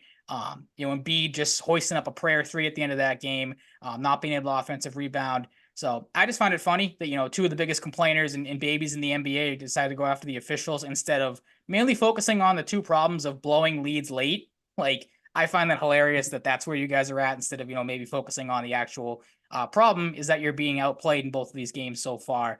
And really have had nothing to show for. Yeah, I, kind of like you in the NHL, haven't watched a lot or at all in this case, outside of the Bruins or Fair. the Celtics in this case. The Knicks, you couldn't not see it. You'd have to completely avoid it like the plague to not see what happened in the Knicks game. That was fucking wild. I still can't believe, I watched it live. I still can't believe it happened. And again, that just goes into that is the aura of the Philadelphia 76ers. Not taking anything away from the Knicks. It so easily could have happened to the Knicks too. Absolutely. Maybe not at the hands of the Sixers, but like it's the Knicks. Like bad things tend to happen to these two. Two franchises. Things do happen to a certain group of New York teams amongst the bunch. I don't know, man. I did see bits and pieces of the Mavericks and Clippers game, and that was a pretty interesting game. The Clippers really took it to them Yeah, What Mavericks about really that couldn't game? shoot, and I watched some of that game. The Mavericks legit could not have, what's the saying, hit water if they fell out of a boat, like that type of thing. They just were missing everything. Didn't really play a whole lot of defense. I live bet Clippers minus 13 and a half and didn't even think of it. And then I looked at the end, they won by 12. I was like, oh, Ugh, frig. it's bad beat. Yeah, a good Mhm. amount of money on that. Yeah, That's okay. You win some and you lose some. I want money on Scotty Scheffler. I might just bet on him to win everything. there He's you go. unbelievable. Oh my God. I made If it you, all back with if you're Scotty winning on Scheffler. golf, then all the power to Um, you. Like, I almost went like legit 4 for 5 on golf bets this weekend, but Colin Morikawa and Ludwig Oberg could never. fell out of the top 5. Um, Also, that's also not true because I also had Ludwig to win. That wouldn't hit. So like 3 for 5. You know what I mean? Pretty Okay, good yeah, percentage though. I'd say so. Um, but Other than yeah, that, though, like all the NBA, the back to basketball. NBA stuff, the series have kind of gone as you expect. Like I was a little surprised. I kind of figured the Pacers would come out with a little bit of a better game plan, without having to play Giannis in the first couple of games of this Bucks series. But I mean, Damian Lillard dominated right from the get go. So really not a surprise there. Cavs and Magic, like that's another series that should be over in 4 games. Like the Mavericks, the Magic, we talked about last week when we did the preview. Good team, but they're a couple pieces away, some experience away, and the Cavs have kind of shown that. Both these teams can't really shoot the ball all that great. So whoever moves on from this series, I can't imagine they're going to have a pretty lengthy playoff run because low scoring games for NBA standards. 97 to 83 game 1, 96-86 game 2. Like it is what you kind of expected out of that series. Thunder Pelicans, same thing. You only had 1 game of that, but Thunder able to pull it out. Got some good performances from Shea as we expected. Chet Holmgren, I'm pretty sure he had I want to say had a double in game 1, so he was pretty good there. Pelicans, the big thing we talked about with them too will be that the health of Zion. Is he going to play in this series? Is he not? And if he doesn't, that's probably going to spell trouble for them. The only other big surprise is how much the Timberwolves took it to the Suns in game 1. Like I didn't catch into that game, so I'm really just going off the box score here. And kind of what I saw across Twitter, or X, whatever you want to call it now, of course. But pretty surprising that Never. Timberwolves were able to beat up on the Suns. You're not high on the X. You're going to stick to calling it Twitter. I can No, tell. it's like the Steelers having to change their stadium. Nobody's ever going to call it Acrisure or Acrisure Field or whatever it is. Everyone's going to call it Heinz. Like, Yeah. come on. It's like Heinz has gone through a lot in the last few years. Their catch up being taken away from Celtics games and not Celtics games, Red Sox games. Mm-hmm. I'm honestly not even sure it was Heinz, but I know it was damn good catch up that they took away from us and that organic fucking piss and shit bullshit. Literally looked like shit. Like add a brown color to it. That's not how my ketchup should look when I want an occasional Fenway Frank. Disgusting perverts for that. Back to basketball though. That's a hell of a transition. What were we talking about? Oh, right. Yeah. No, sorry. Catch up tangent there. No, that was pretty much all I had. I mean, again, the main ones have been the Nuggets series so far. Knicks one, of course. Those have been 2 of the more entertaining ones. And again, those are the only 2 series we've had that have had 2 games so far, or other than the Cavaliers and Magic, of course. But we're just sitting here waiting until tomorrow for the Celtics to try to once again take it to the Heat. Yes, we sure are. Anything else? No, that's pretty much it. We can transition to the meat and potatoes of the show. The meat and potatoes. Yep. Let's start with the Patriots. Okay. And we'll wrap it up with the mock draft. Matthew Slater, as we have expected, for a while now, has joined the organization. Love it. Kind of like a people guy. Yeah, what is he? Is he like an assistant? He's like the right-hand man, like helping out. That's the only terminology we've gotten so far. Yeah. Turning. I imagine this will have some emphasis on younger players. The younger guys into good stand-up men like he is, which is good. I really do like that. It's just a good thing to have. Absolutely. He can really help build some leaders, especially Christian Gonzalez. There's no shortage of young players in this team. Currently in what they'll have coming in, but they are getting a little younger. Guy like him will help. He's also just so smart. Like it's just good to have. Good vibes guy. Like will always bring a smile, always bring positivity and absolutely wisdom. Really good stuff there. Is the number 3 overall pick on the market or not? I'm gonna keep it this simple. I do not have inside information. Yes, the number 3 overall pick is on the market. I think everybody is reporting the same thing. Mm-hmm. You They're have not going to inside trade it. information. Don't I'm lie to seeing us. I'm seeing through all of this. They're not trading the You pick. have They inside are information. Don't lie. no, I don't. You I coming wish off I like you did. do. That'd be awesome. If I did, I would have already reported it. And then that inside But I information don't. would have been gone. They're like, cut that kid off because he just Yeah. cannot keep his mouth shut on this insider information. Um, I don't see it. Like everybody's wondering, or not everybody. Like so many people, like, oh, they're gonna do it. Like I'm nervous. I'm nervous. Like what are they gonna do? Where are they gonna go? Yeah, Me. Yeah. I believe the Elliot Wolf segment. Like he needs to be blown away, and he hasn't been blown away. I think it's that simple. At this point, That's what I'm holding out hope for, but I don't know. Like we've seen it before. Shit gets crazy right around the time Capitals. of the draft. So, like, Wait, was that from earlier? No, the Capitals tied it. Nice. uh-huh. Yeah, I don't know. I think it's just gonna be Drake May. I think it's that simple. I'm ready Okay. for it. I hope you're right. All this Jaden Daniels, the Commander stuff, though, could easily be smoke. I think we're very much entrenched into this time of year where agents will leak things out, teams will leak things out to try and confuse people, set teams off their scent. Yes, but I am very, very slightly at this point worried that it'll be JJ, whether they trade back or not to acquire him. I would be okay with JJ McCarthy if they did trade out of the top 10. I would not like it. I would be more okay with it. Be It easier would to be swallow very for sure. Mac Jones-esque. Mac Jones was drafted the 15th pick. Yep. I liked it, didn't love it. You know me at the time, wasn't super high on the pick. Turned out to be pretty right. Not saying JJ's Mac Jones, but you know, in that scenario, it would remind me a little bit. Same draft range. How can it QB I'm not? super sold on. Like, let's be Yeah, I don't realistic know. here. They're Like, also very different. I don't want people to think I'm saying he's Mac Jones. I'm really just saying they'd be drafted in around the same range at that point. And it's, you know, two guys I'm not super sold on. It just reminds me of that in that capacity. The part that is annoying me, and it's really this simple, is the Jonathan Kraft stuff, because Robert has said multiple times that he will not be involved. Now he is. Why are we doing this? it's a great question. I don't like it. I don't like that this is coming up now. I'm not saying Jonathan Kraft is going to fuck everything up. He might. He might. I do I'd not put like money that on we he are might. finding out about this now. Yeah, the That timing's kind of not pisses me great. off. Like a couple days before the draft, like that almost makes you think like he is definitely going to be involved. I mean, I've seen some people argue that yeah, the owners of a football team should probably be involved to some degree of what you're doing with the It's a lack future of of your team. transparency though with the fan base. Exactly. I hate that. I hate that. It makes me trust them less. Yeah, especially when you have it. Because you sent me this tweet the other day from Andrew Callahan and the timeline of everything doesn't paint a great picture. Andrew Callahan, of course, said if Jonathan Kraft is heavily involved, the Patriots have some major explaining to do. Robert Kraft on January 17th said Jonathan's not involved in the day-to-day operations.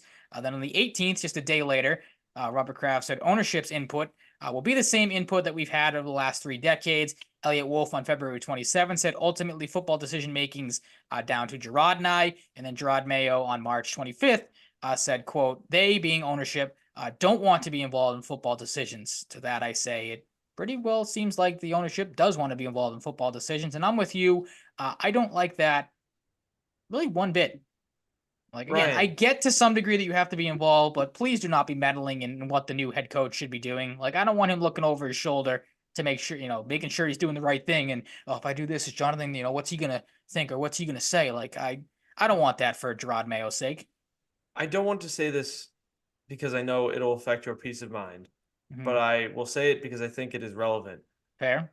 I'll prepare Part myself. of me wonders that Jonathan Kraft's involvement could have just been hid from us for a while. They don't want people to know that. Is Jonathan Kraft in the mix now because Robert is saying, hey, we need to try to convince them to move away from the 3rd pick because Robert Kraft isn't super sold on a quarterback. I don't like that. It just came to my mind. I don't like that at all. Why'd you bring that up? But I don't think it's like this super out there thing to say. But that's I do think they will me. take Drake May, but it is in the back of my mind now. Are they having second thoughts from the Robert Kraft level? Is this the quarterback they want? Or do they want to say, hey, let's get the extra picks and we'll try and move into the late 1st round to get Michael Penix? Mhm. We'll try and get Bo Nix. A lot of Michael Penix talk over the last couple of days I too, don't which is know. making me worried as well. Like I don't Michael Penix might necessarily go 8 hate to the Michael Penix, Falcons. but that would be the dumbest thing on the planet. We Bizarre. talked about this Really, yesterday. really If bizarre.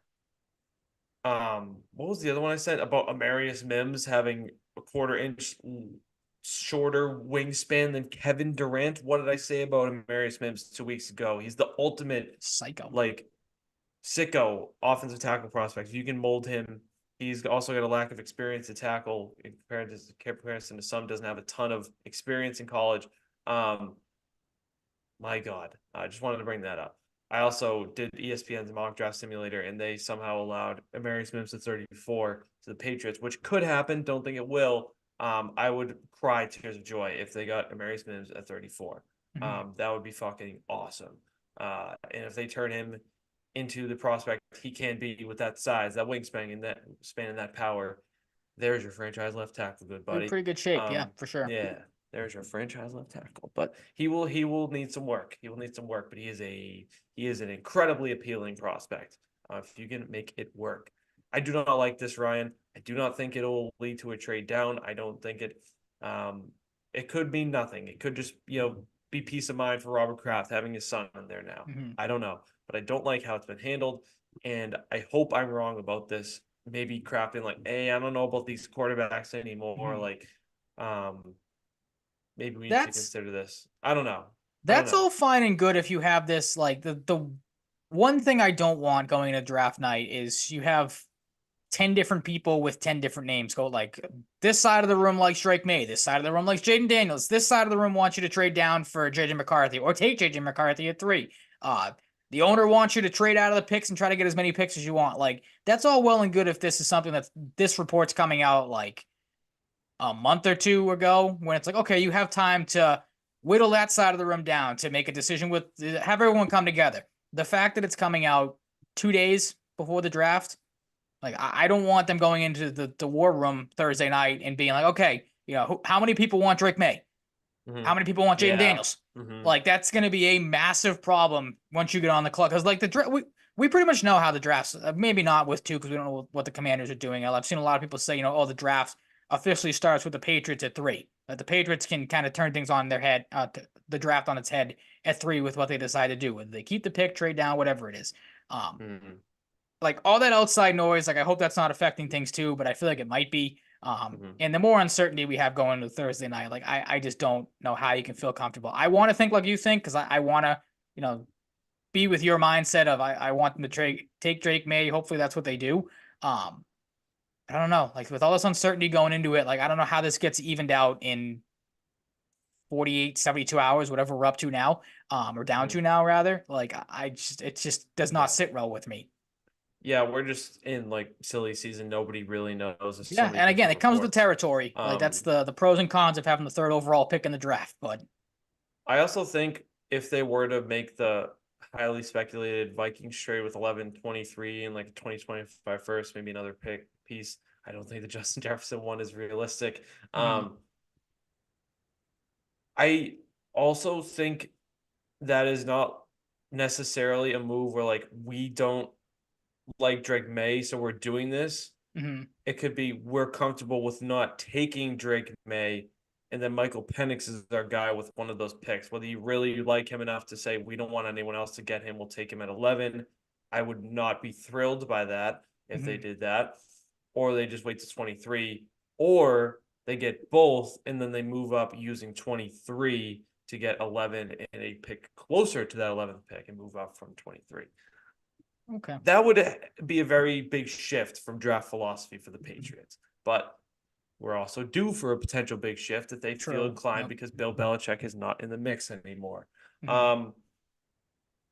Okay. My whole thing too, real quick, is if you're like I've been on this for a while now. If you do trade down, like I won't hate. I will be able to accept it if you trade down. If you nail the rest, like you have to hit a home run with the rest of your draft picks. You can't be striking out with your 2nd round pick if you don't move that for a receiver or whatever. Because I feel like we've talked about that before. Like we've said it numerous times. If you're drafting a receiver at 2 or in the 2nd round, why wouldn't you just go out and try to get an actual bona fide receiver with that pick? You have to knock out the majority of your picks if you're moving down and passing on a chance to draft a potentially game changer at 3. Like, So that's where I'm if at they with it. move down to like the Chargers or the Giants pick, and they can Mhm. just get Neighbors or Odunze, that's fine. Or if they want McCarthy, whatever, that would suck, but that is what it is. If they got 11 and 23, they could also move up with 11 to move up to like number 8, number 9, number 6. Mhm. From there, get a receiver, get a quarterback. They could do it like similar vein to what the Cardinals did last year, traded down, then traded back up.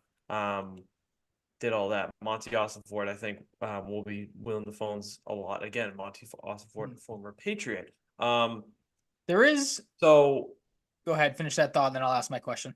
I'll say this. I think the most likely scenario is the Vikings if they do Okay. trade down. If they are at 11 and 23 and stick there, I would like Brock Bowers or I would like Olu Fashanu, the offensive tackle from Penn State. If you move up, like I said, Neighbors or Odunze, that's it. Mhm. If Neighbors or Odunze don't end up being there, or you really like Alt, if you go Alt at 7 or 8, I'm not going to complain. That's pretty good value, but I would be a little disappointed to see them do that over Take an tackle elite on it, receiver yeah. prospect. Yep. Who are some other guys? Like, there's no one else that really stands out to me. If Neighbors or Odunze are somehow available 11 and you don't take them, I might, have a mental breakdown. I will have a mental breakdown. Mhm. Then 23, if you take a tackle, you got Donnie Mitchell probably available from Texas, Xavier Worthy also probably available from Texas, and hopefully Brian Thomas Jr. will be on the board too, but I don't know how likely that one is from LSU. The most touchdowns in the country for a receiver last year. Great player. Pretty good. Those are some guys I like. Also, there will be some good tackles available at 23. Tyler Guyton. I feel like Kingsley Suamataia at 23 enough. Go ahead. Never seen him really mocked that high, but if they like him, go get him. Wouldn't hate it. That's about it. Marius Mims. Marius Mims. That could be in a Marius Mims spot. Number 23, Ryan. Love this Marius Mims guy. Dude, just look at the man.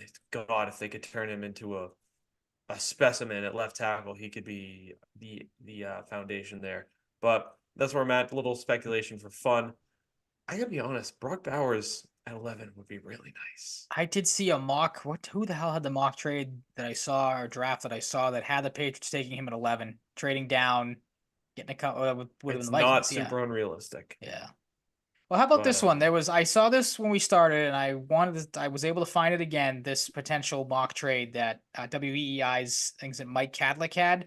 I want to get your thoughts on this because I find I this know the one you are speaking of. the Denver one that I think is Yes. absolutely bonkers, and I don't know why the Broncos would do this unless they are that desperate for a quarterback. But in case the people missed it, this tweet was scenario: the Broncos offer the following package for pick number 3. Pick 12, pick 76 was in the 3rd round, a 2025 first round pick, wide receiver Cortland Sutton, and cornerback Pat Surtain, who just had his, I believe, 5th-year option picked up today by the Broncos. Do you take that if you are the Patriots?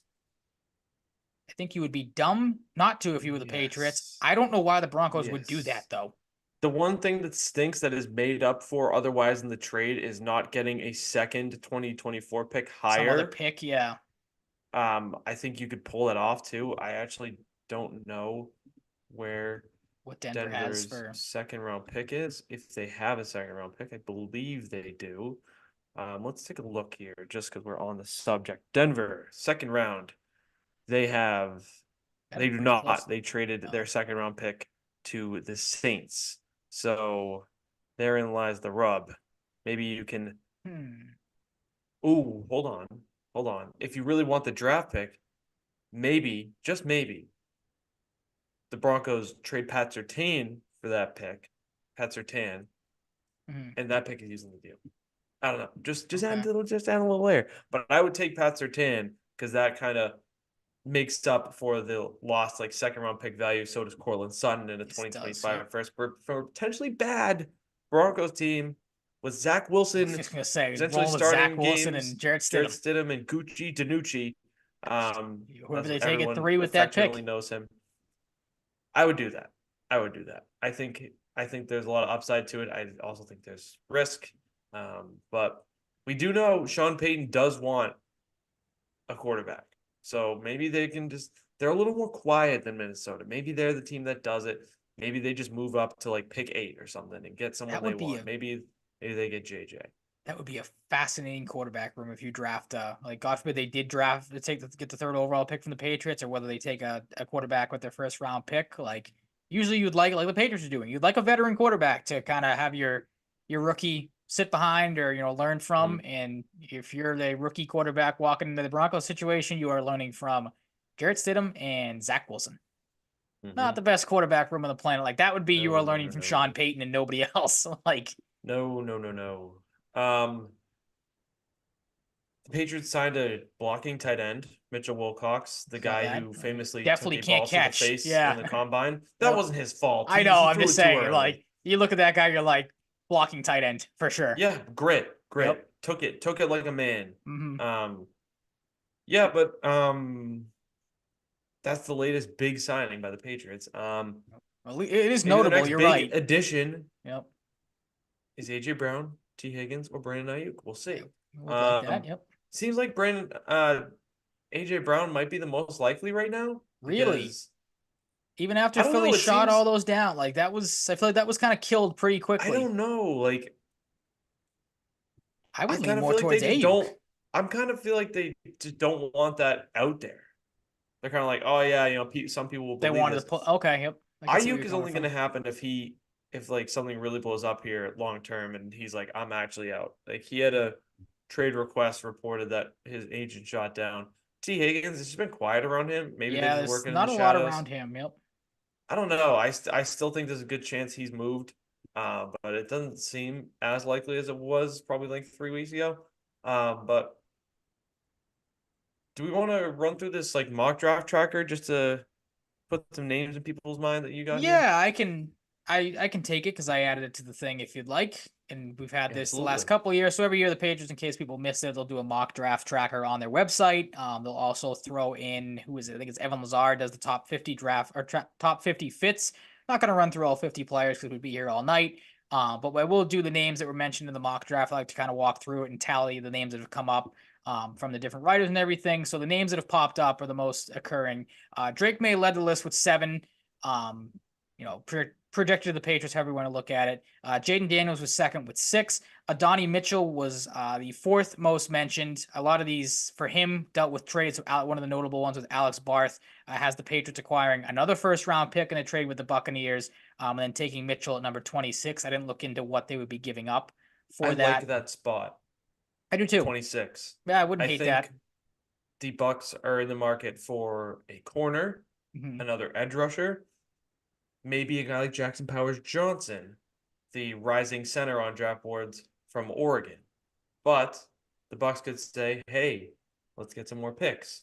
Maybe we think Jackson Powers Johnson could still be available at 30. Maybe we trade down with a certain team. I'm just throwing 30 out because it's a close pick. Okay. Maybe the Panthers want to get aggressive and the Bucs get the first pick of day 1. That's what I'm looking at. One team I'm looking at is the Panthers to move up from 33 if they want to get aggressive for a receiver. Or someone else to help Bryce Young. But 26 is an interesting spot. I could see the Bucs moving out of that pick, so I like where Barth's head's at. Okay. And I could also see them maybe moving up. Why not? Buccaneers moving up? Like, hey, we got in the playoffs. Like, we just locked up our QB. We locked up our number 1 receiver for a few more years. Let's try and like get over the hump and get someone we really want, like a game breaker. I don't know. Maybe the Bucs have been quiet. I haven't heard a lot about the Bucs in the draft. Yeah, they talk about working in the shadows. Maybe the Bucs. Sneaky move. Maybe Jason Light is up to something. Maybe he's up to something over there. Some of the other names. One name we know that you and I are not high on, JJ McCarthy. He was brought up 3 times. Olu Fashanu was brought up twice. Wide receiber Malik Neighbors. Fashanu. I heard recently it's Fashanu. Okay. From Olu himself said that. Oh, that's a good source to get it from then, I guess. Yes. Wide receiver. Him a lot. Absolutely. Malik Neighbors was mentioned once by Greg Zierlein in a projected trade down with the Giants for number 6 overall, something you kind of talked about. You like that one a lot. Xavier Legette. He was mentioned once. Field Yates did a 1st and 2nd round mock draft, so Legette was the pick in the 2nd round for the Patriots. I believe Field Yates had them taking Drake May as well in the 1st round. Speaking of the Carolina Panthers, did you see that Xavier Legette said they met like 4 or 5 times with him, so he expects them to take him at 33? Poor guy. I did not see that. Yeah.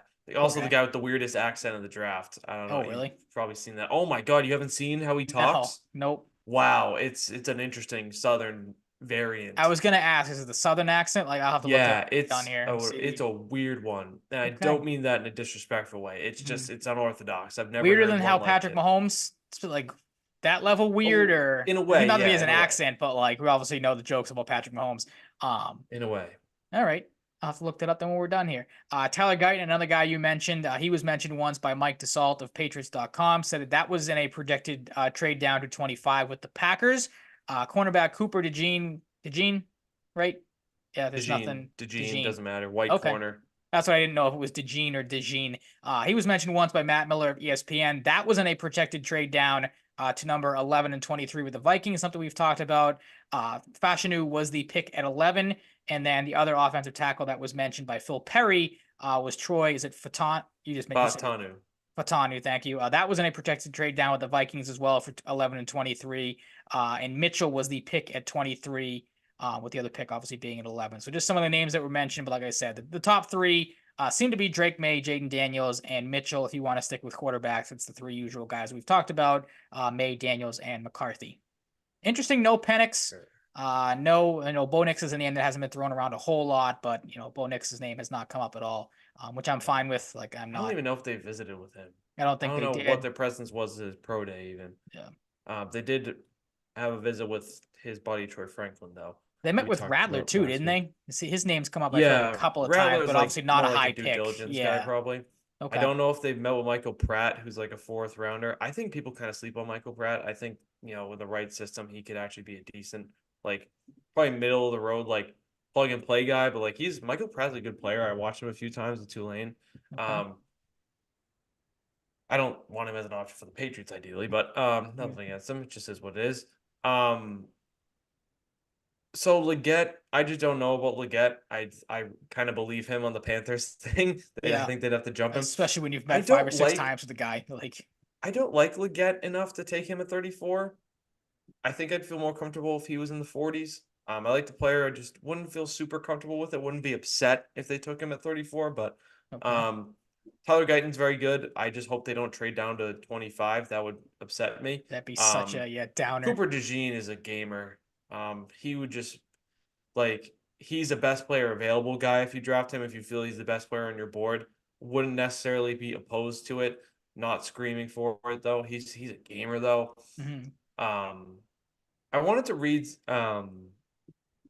Evan Lazar's blurbs. They're actually I was gonna look at some screenshots I took, but I can just pull them right from Evan Lazar's tracker. Um, two Patriots fans. Evan Lazar is a very knowledgeable football guy who watches the film, does the research, and he'll even say like he's not a scout. So I'm saying this from his words, not mine. Hmm. So these are his assessments on McCarthy and Drake May. So let's read some notes from these because I Okay. want people who like JJ McCarthy to hear this.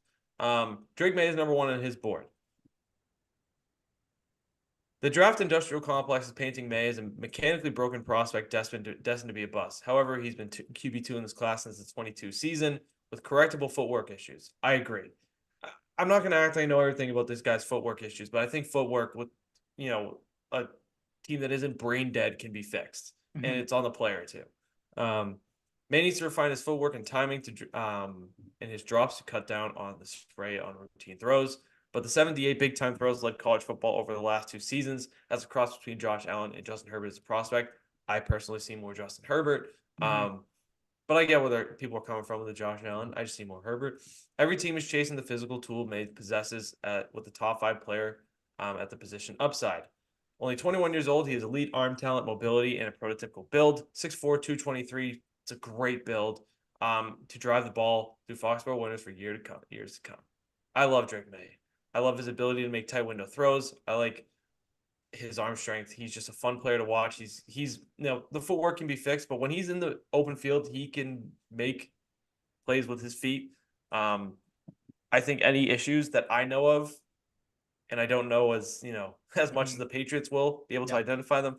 I think they're correctable from what I see and read, and I'm not super concerned. This It's is what he says crazy the about mix on JJ him though. McCarthy. So really, What do you sorry, mean? real quick. I feel like either people think he's like the second best quarterback in the draft, or like he is going to be like kind of not It's Barth, like so Lazard said, bizarre. like he's going to be I'll the say worst this too. prospect in this draft. So many people say, "Oh, he's a white quarterback with number 10 from University of North Carolina. He's going to be Mitch Trubisky going the same pick number 2 if he goes to Washington." Shut the fuck up. I hate that shit. I hate that shit. Oh God. Um, I would read the Michael Penix one, but I just don't think Michael Penix to the Patriots is super likely. This could Okay. age poorly, but JJ McCarthy, we're willing to be lower on McCarthy than the league seems to be. In a few years, we'll see who ends up being right. That's not to say I know more than NFL teams, but I've seen the league overvalue the it factor that these winning quarterbacks at the collegiate level get credit for when they're playing on loaded rosters. Cook. I don't see the ceiling for McCarthy at the next level to take him third overall with a more accurate landing spot based on film grade being the 10 to 15 range. Also, again, good stuff. Keep cooking here. Yeah. McCarthy isn't a big time playmaker as a one speed fastball thrower who lacks touch and control. He has his moments where he'll extend plays, with the best traits being out of pocket movement and ability to drive the ball from clean pockets. But he's not a dynamic off script artist. He too often has tunnel vision for his first read. I agree. Forcing throws into unnecessarily tight windows while leaving bigger plays on the field. McCarthy could be an That above sounds average like a starter in the quarterback we know. Brock Purdy mold. Does that make him worth the third overall pick? No. Accurate. That He was not a big enough factor on his team to justify this. His coach was a bigger factor. His running game was a bigger factor. His offensive line was a bigger factor, and his defense was a bigger factor. that sounds like I'll give him credit. certain He has good quarterback we receivers. know. He had good receivers, but he didn't have like a Malik Neighbors. No, he worked with what he had. Cornelius Johnson, solid. He'll go late in the draft. Roman Wilson will go in rounds 2 or 3. There might be one other draft eligible I'm thinking of. AJ Barnes is a good tight end. They have another kid that's solid. He's not even one of the biggest factors they won the national championship. I'm sorry, it's just a fact. It's not opinion. This is the first time for me hearing and reading this because I didn't, like I said, probably should have done a little bit more homework when it came to some of these blurbs. So I'm glad to reading them now. But after reading that, and like I said, like I alluded to with a couple of, some of these comments, that sounds like a quarterback that we've come to know in the last couple of years. I was on board with potentially trading down for JJ McCarthy after seeing that he, forces throws into unnecessarily tight windows and leaves bigger plays on the field. That screams Mac Jones to me. Now I want nothing to do with JJ McCarthy. Like I'm all set on that. And you just brought up how proven passer. Yeah, I mean, I've seen a lot of people say he's passer. the safe option if the Patriots want to go the wuss route and go with the safe option right out of the gate instead of the guy that might have a higher ceiling but may be more of a work in progress like a Drake May. Don't go the safe route. Try to hit the home run if you can. If it comes down to McCarthy at 3, I would legit rather take Joe Alt over McCarthy at 3 and over the receivers if it meant no JJ McCarthy. Not taking JJ McCarthy. All right. Like I would if it weren't to be a receiver in some stupid scenario, I would rather have Joe Alt than JJ McCarthy. Like if they just didn't want the receivers at 3, it is what it is. That's how much I don't want him at 3. It's just like I'd rather have a foundational left tackle or a stud receiver. Like just do that. And passing on May would break my heart. But I'm kind of just rambling here a little bit. But I don't know how you can justify it. If he loses the national championship, we're not even talking about this. Nope. I feel like he had multiple games where he only threw 10 completions. Again, I think there's a lot of people, we've talked about this before too, that have taken the Kool-Aid from I don't think if Harbaugh's comes out genius. I don't think if he comes out and props him up like he did, I don't think we're talking about this. I don't know why so many people have again, Harbaugh did a lot of good things in college, but like why so many people his first trip back into the NFL are like, oh, he's got to be 100% right. We got to go out and draft this kid. Like that's again from day one has blown my mind. That like right after that, it seems like McCarthy blew up a lot of jumped up a lot of draft boards. TD interception ratio can drive people's speculation about how good he is. 22-4 ratio, like it is what it is. He threw for under 3,000 yards. He had 10 completions on 18 passes in the national championship. He had 7 completions one game against Penn State. 14, 12, 15, 8. Like he sound like 12, 16. Sound like Mac Jones numbers. I don't want to keep beating a dead horse, but holy crap. Like we've lived through this, people. How can you feel comfortable taking a guy that throws the ball so like haphazardly in terms of volume of throwing? And that's not all on him. It's the coaching. But I don't know how you feel comfortable with that. At the same time, he's a young player. There's a lot of development to be had. Don't take that risk when you're the third overall pick, man. Nope. If you're the 12th pick, go ahead. Go ahead. I'd still be a little mad, but go ahead. Nope. No, no, no. All And that set. segues us into what do you want them to do versus what you think they'll do, which we do every year. It is this simple for me. I want Drake May or Jaden Daniels. I want Marvin Harrison Jr. If they decide to go off script here and do that, we'd be fine with it. And if they trade down, I want them to stay in Neighbors or Odunze range and get either of them. If both were available, I would pick Neighbors. That's my personal preference. I like him as an athlete a little better. But Odunze is very good, and he is very good at making contested catches, which is an appealing thing. Good size as well. Great player. Almost won a national championship. Was a huge reason they were so good. In that loaded receiving room with Jalen Polk and at Jalen McMillan as well, who both get drafted this year. And what I think they will do, I think it is, in fact, Drake May. I'm I not hope you're buying the right. cheese. I'm not buying the smoke screens. None of it. I think it's just going to be Drake May, and I'm going to be happy. I hope you're right. I'm in the same boat. I want Drake May or Jaden Daniels. I really hope the Commanders somehow just completely screw this thing up and maybe give the Patriots a chance to get either one of them. Because again, the Commanders have not they're known as a team that's not the most sane when it comes to some of these decisions or just their decisions as a franchise as a whole.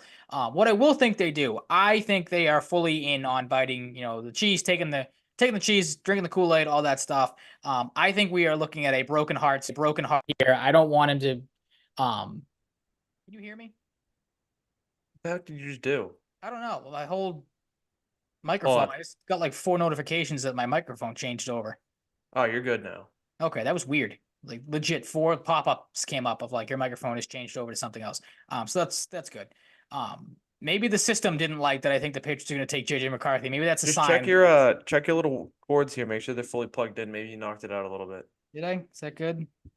Maybe just Good checking. there. All right. All right. Everything seems to be working. As long as you can still hear me and we're still on, that's good. I don't Turn my know. I fan back just on real quick. Hold on. okay.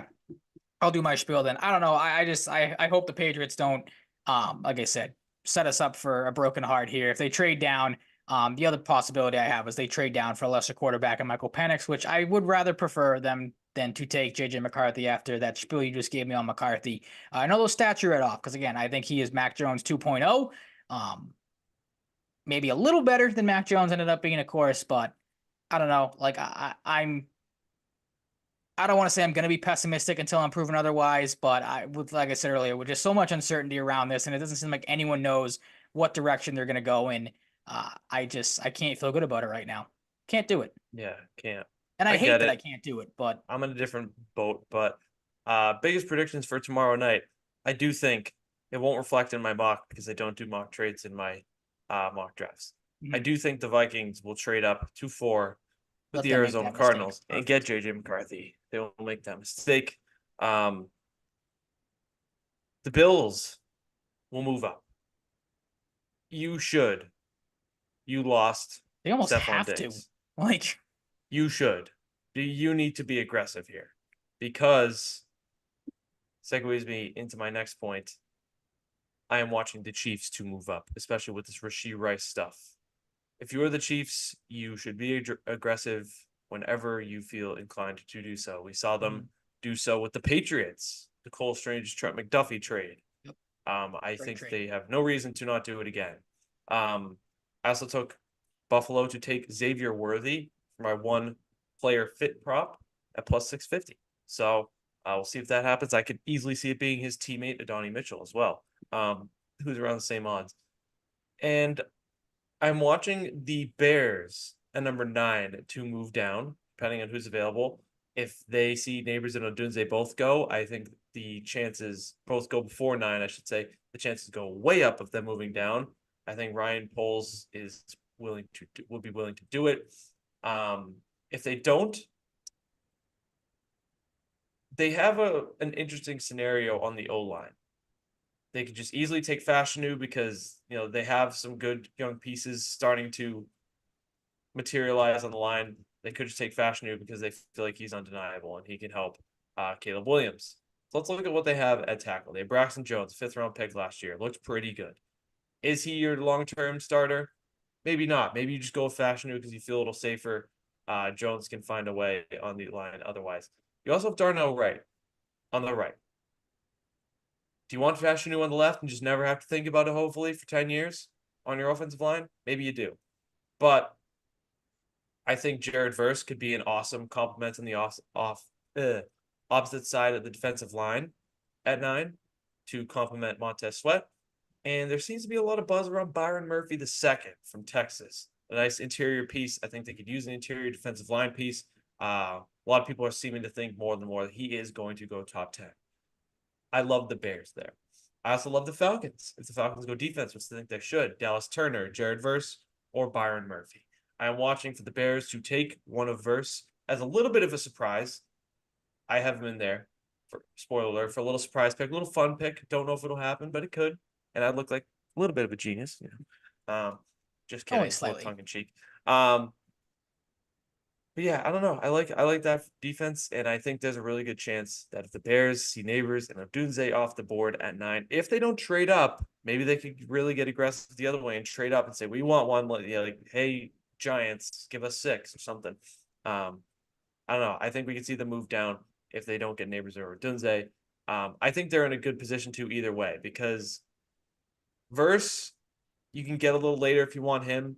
Maybe the Vikings just give them a lot and they're like, okay, we'll get one of the guys we like. We don't have a guy we absolutely need at 9. You know what I mean?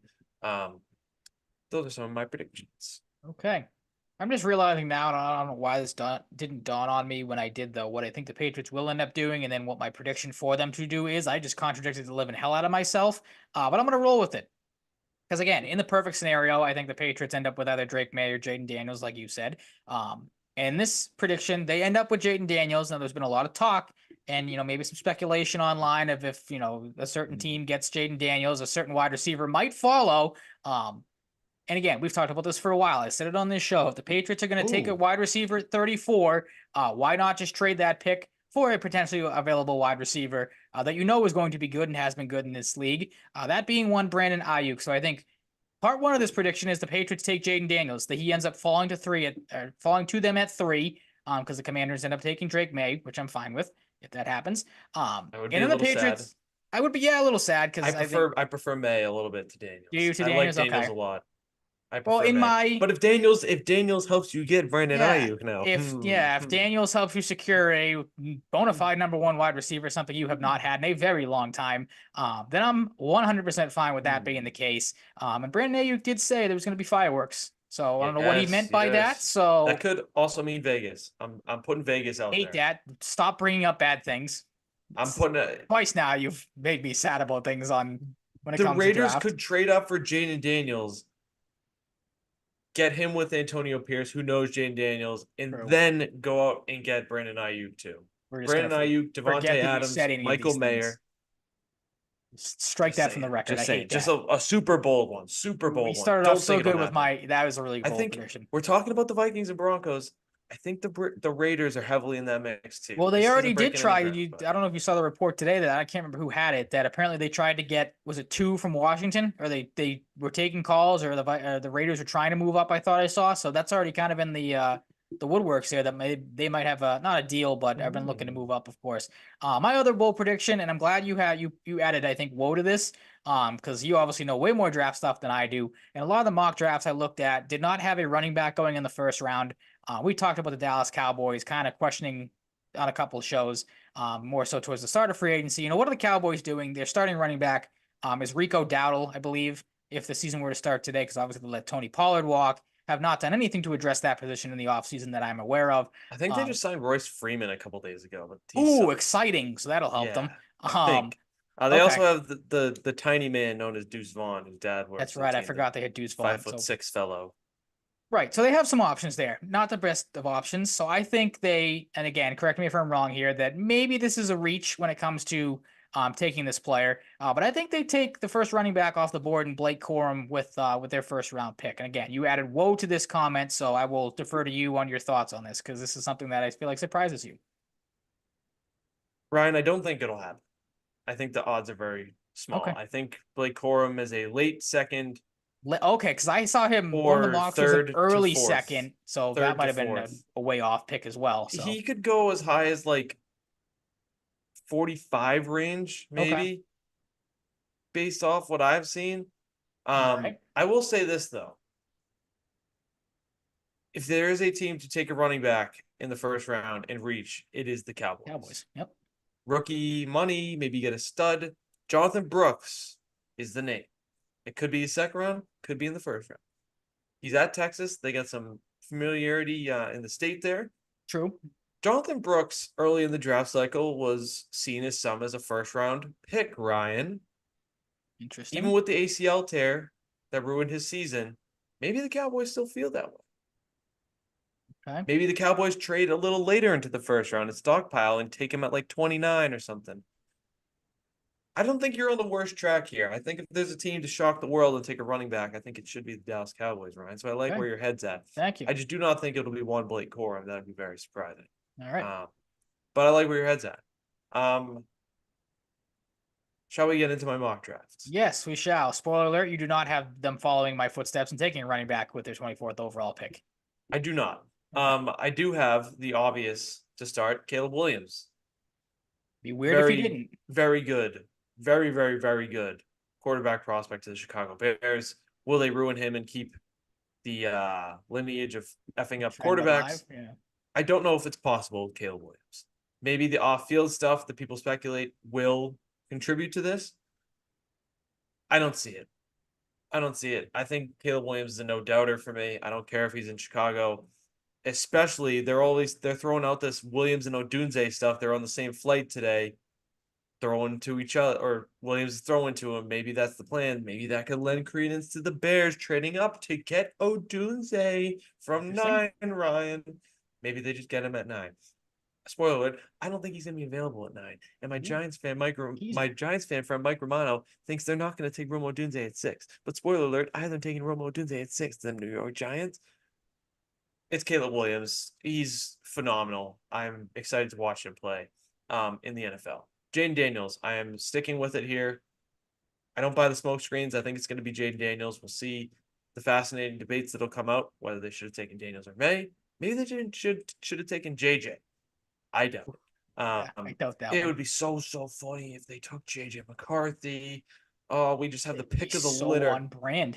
The pick of the litter. They won't. I think it's Jaden Daniels. As I think Drake May, as you all know, don't really need to explain this one, is the pick for the Patriots. It's safe. It's smart. You are getting a potential Justin Herbert. You have to take that chance. You are getting a potential mix of Justin Herbert and Josh Allen. Take that chance. Size, arm strength, tools, intelligence, some small things you can fix that are fixable. It is Drake May. Hashtag take Drake. I want to pick your brain really quick.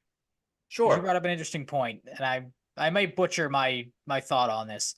But say the Commanders do take JJ McCarthy at 2, and now you're sitting there with, as the Patriots, as the chance to draft either Drake May or Jaden Daniels. Does the 3rd overall pick become more of a desirable trade asset to trade down? Because you know a quarterback's not going at 4 with the Cardinals. From the standpoint of, do you mean from the Patriots wanting to do it because they have leverage? Like, hey, like you want one of these guys, you have to get it from us. Or do you think teams will be like, holy shit, we need to trade up, get Elliot Wolf on the phone right now? A little bit of everything, because then I was looking more into it as well, of like looking down the board. Cardinals don't need a quarterback, or probably are not going to take a quarterback. Chargers probably not going to take a quarterback. Giants, that one you might gamble with if you trade, with the Giants will take behind the Giants. Daniels or May if they're available at 6. Okay, so that was what I was going to say. The Giants are trying to trade up. That's like widely reported. Yeah, so that's why I was like, if you're the Patriots, do you think, okay, how many picks can we trade down where one of these 2 quarterbacks might not, or both these quarterbacks might not, like, you know what I mean? Like the Cardinals, like I said, don't need a quarterback, so you know that May and Daniels will probably still be there if the Cardinals are ahead of you. You know that they'll probably still be there if the Chargers are ahead of you. Like, where is the spot you can trade down where okay, one of these quarterbacks is still going to be here? I heard Felger and Mass talk about this today. It's just 4 or 5. Okay, I was like, pull a Celtics and be like, all right, well, we know we're going to get Jason Tatum at 3. Let's trade a couple of picks down, get some more draft assets, and then take the guy we wanted anyway. The Cardinals don't even make sense, because if they know the Patriots are going to trade down, they know they can still get Harrison at 4. Mm-hmm. Some teams do like Neighbors and Odunze over Harrison. Maybe the Cardinals are one of them and just surprise us all. I doubt it. Okay. Well, it's as simple as this. Everybody wants to say that the Chargers want a lineman because it's a John Harbaugh team now, or Jim Harbaugh team now. That's what they want. because Jim Harbaugh likes his protection for his quarterback. That could certainly happen. I think you're minimizing Joe Alt if you're taking him to play right tackle. I think he's born to be a prototypical left tackle, but he might be too good for them not to take. Maybe Rashawn Slater moves right tackle. I kind of doubt that, but I don't know. I think at the very least you're getting an awesome offensive lineman For sure. that might be a little minimized at right instead of left than Joe Alt, but I don't think that's an issue. He's maybe a generational tackle prospect. But Something you to think about. ask, I forget their new GM's name, but you ask their GM in LA, how bad do you want Marvin Harrison Jr.? How bad do you want Malik Nabers? Let's see where it goes. Okay, something to keep in mind. Marvin Harrison Again, Jr. What were you gonna say? I was just saying it all depends on the Commanders completely bone things up, which they very well Yeah, could do. They are the They Commanders. could. It has to be Marvin Harrison Jr. I'm sorry, like Malik Nabers to some, I don't think it's a crazy take, is a better athlete in some ways. Namely explosiveness is something I've seen. I don't have a preference who I like more. I think it's very close. I also don't watch the film. I watch highlights and I've watched a lot of their games. I don't watch the All-22, I should say. Just gonna ask. I do feel a little more comfortable with Harrison Jr. though. Just got a feeling. Also, the name doesn't hurt, and the fact that he's special. The Cardinals would be stupid to pass up on him. Sure, might like Neighbors more, but I think Harrison Jr. is undeniable. Not to say Neighbors or Odunze aren't. I don't think they should even consider taking Odunze. I like him, but I think there's a little more of a gap between Neighbors and Odunze than there is Harrison and Neighbors. You gotta take Harrison here. I think it's a no brainer. But like I said, I do have a stronger inclination that the Vikings are going to get this pick and take JJ or May if he's there or Daniels. The Chargers, a lot of people want to say an offensive lineman. I am giving them Malik Neighbors because I think they should, and I don't like it would kind of make me angry if they did it. You get rid of two receivers that have been on your team for a while, and Josh Palmer's contract, I believe, expires next summer. Who knows whether he'll stay or not. You cannot bank on Quentin Johnston, who did not look good and had concerns, some uncertainty around him. You can't bank on him. You can't. He can be really good, but you can't bank on him when Malik Neighbors is available. Ridiculous football player, much like Marvin Harrison Jr. You have to just be smart here. Take Neighbors, for fuck's sakes. Don't fuck this up. It'll just make me mad. The Giants too. The Giants are in kind of a similar scenario with the Chargers. Like not Evan Neal. Andrew Thomas is your left tackle. Do you want to take Joe Alt if he's going to be your right tackle? You should if you think he's the guy, and he's amazing. But I'm just saying, like, he's a prototypical left tackle. How will that shift to right tackle go? He'll be good, but maybe you're minimizing a little bit in terms of positional value. Maybe I'm overthinking it. It's Rome Odunze for me. You need more weapons. You can get maybe Michael Penix in the second round, and now you're in business. You have Odunze and Penix reunited. Maybe you triple down and get McMillan or Polk too, and really just bring the whole Washington offense. Bring Devin Culp in too, the tight end. I think you got to go with Odunze here. Jalen Hyatt had some moments. He's not a sure thing, but he is a good player. Why not add another guy for the future? Number one, he is more number one upside than Jalen Hyatt. He's more number one upside than Wan'Dale Robinson. You got to take Rome Odunze here. It's safe, smart. I could also two bold guys on the line. I could see them going with, especially if Alt. This is really only if Alt goes 5. I would look at Talisa Fuaga, who's regarded as the number one run blocking offensive lineman in the draft by a lot of people. More prototypical right tackle guy, or JC Latham. I don't think JC Latham will go that high, but he's projected as a right tackle and he's very good. Also played at Alabama, not a bad coaching system. I think it's got to be Odunze. He can make contested catches. He has great size. He had an awesome year. Great athlete. I don't think there's a lot to dislike about Rome Odunze. I think it's a safe, smart pick, and a guy who can be a wide receiver 1 for whoever your quarterback in the future is. Maybe Daniel Jones just says fuck it and starts playing good. And maybe you're comfortable. Maybe you draft Bo Nix or Michael Penix in the second round. That would be stupid to take him at 6. Joe Alt, you almost have to take Joe Alt if you're the Titans. You need a franchise left tackle. Will Levis looks like he might work out. Don't overthink this one. It's Joe Alt. It's really that simple. The size, the tools are absolutely stellar. He's tremendous. The Atlanta Falcons, this is one that they could fuck up. Because they are the Falcons. They are unpredictable. You signed, weirdly, a 36-year-old quarterback off a torn Achilles to 4-year deal. You do not take a quarterback at 8 in that event. I think they're a sneaky receiver spot just to add another weapon. Not that they necessarily need it. But the guys are off the board now. If you want Brian Thomas Jr. at 8, go ahead. I don't know if I do that, though. It's Dallas Turner, widely considered the best prospect. This is another pick. Just don't be stupid. You need another guy that can rush the passes. You don't really have a great pass rush. Arnold Ebikety's fine. Grady Jarrett is good, but he's older. Get a guy who can get after the quarterback. You have some good potential on offense to score points. Get guys who can fuck up the quarterback and keep points off the board. Maybe this is an early corner spot, I'll say. Maybe this is a trade down spot. The Chicago Bears, a little bit of a fun one here. Don't know if this will happen. Like I said, Jared Verse, number 9 for Florida State, formerly of Albany. Get a guy who can sit on the opposite side of that D-line for Montez Sweat and wreak havoc. You get your quarterback. You could get a tackle to help him. You could get a receiver if one's available. Go defense here. Go Byron Murphy, interior pass rush, great player, very powerful. Jared Verse is an awesome athlete, just a freak, like prototypical game breaker potential pass rusher. Talisa Fuaga to protect Aaron Rodgers at 10 and the quarterback of the future. Morgan Moses is old. You acquired him. You shouldn't rely on him long term. Mekhi Becton did not work out. Elijah Vera Tucker could play tackle, could play guard. John Simpson was acquired to play guard, and you drafted a center last year. Why don't you put another piece into that puzzle and get a guy described by so many people? The main term with Talisa Fuaga is a mauler in the run game. He can also pass protect very well. Your aging quarterback, crazy quarterback, ruptured his Achilles presidential last year. Quarterback.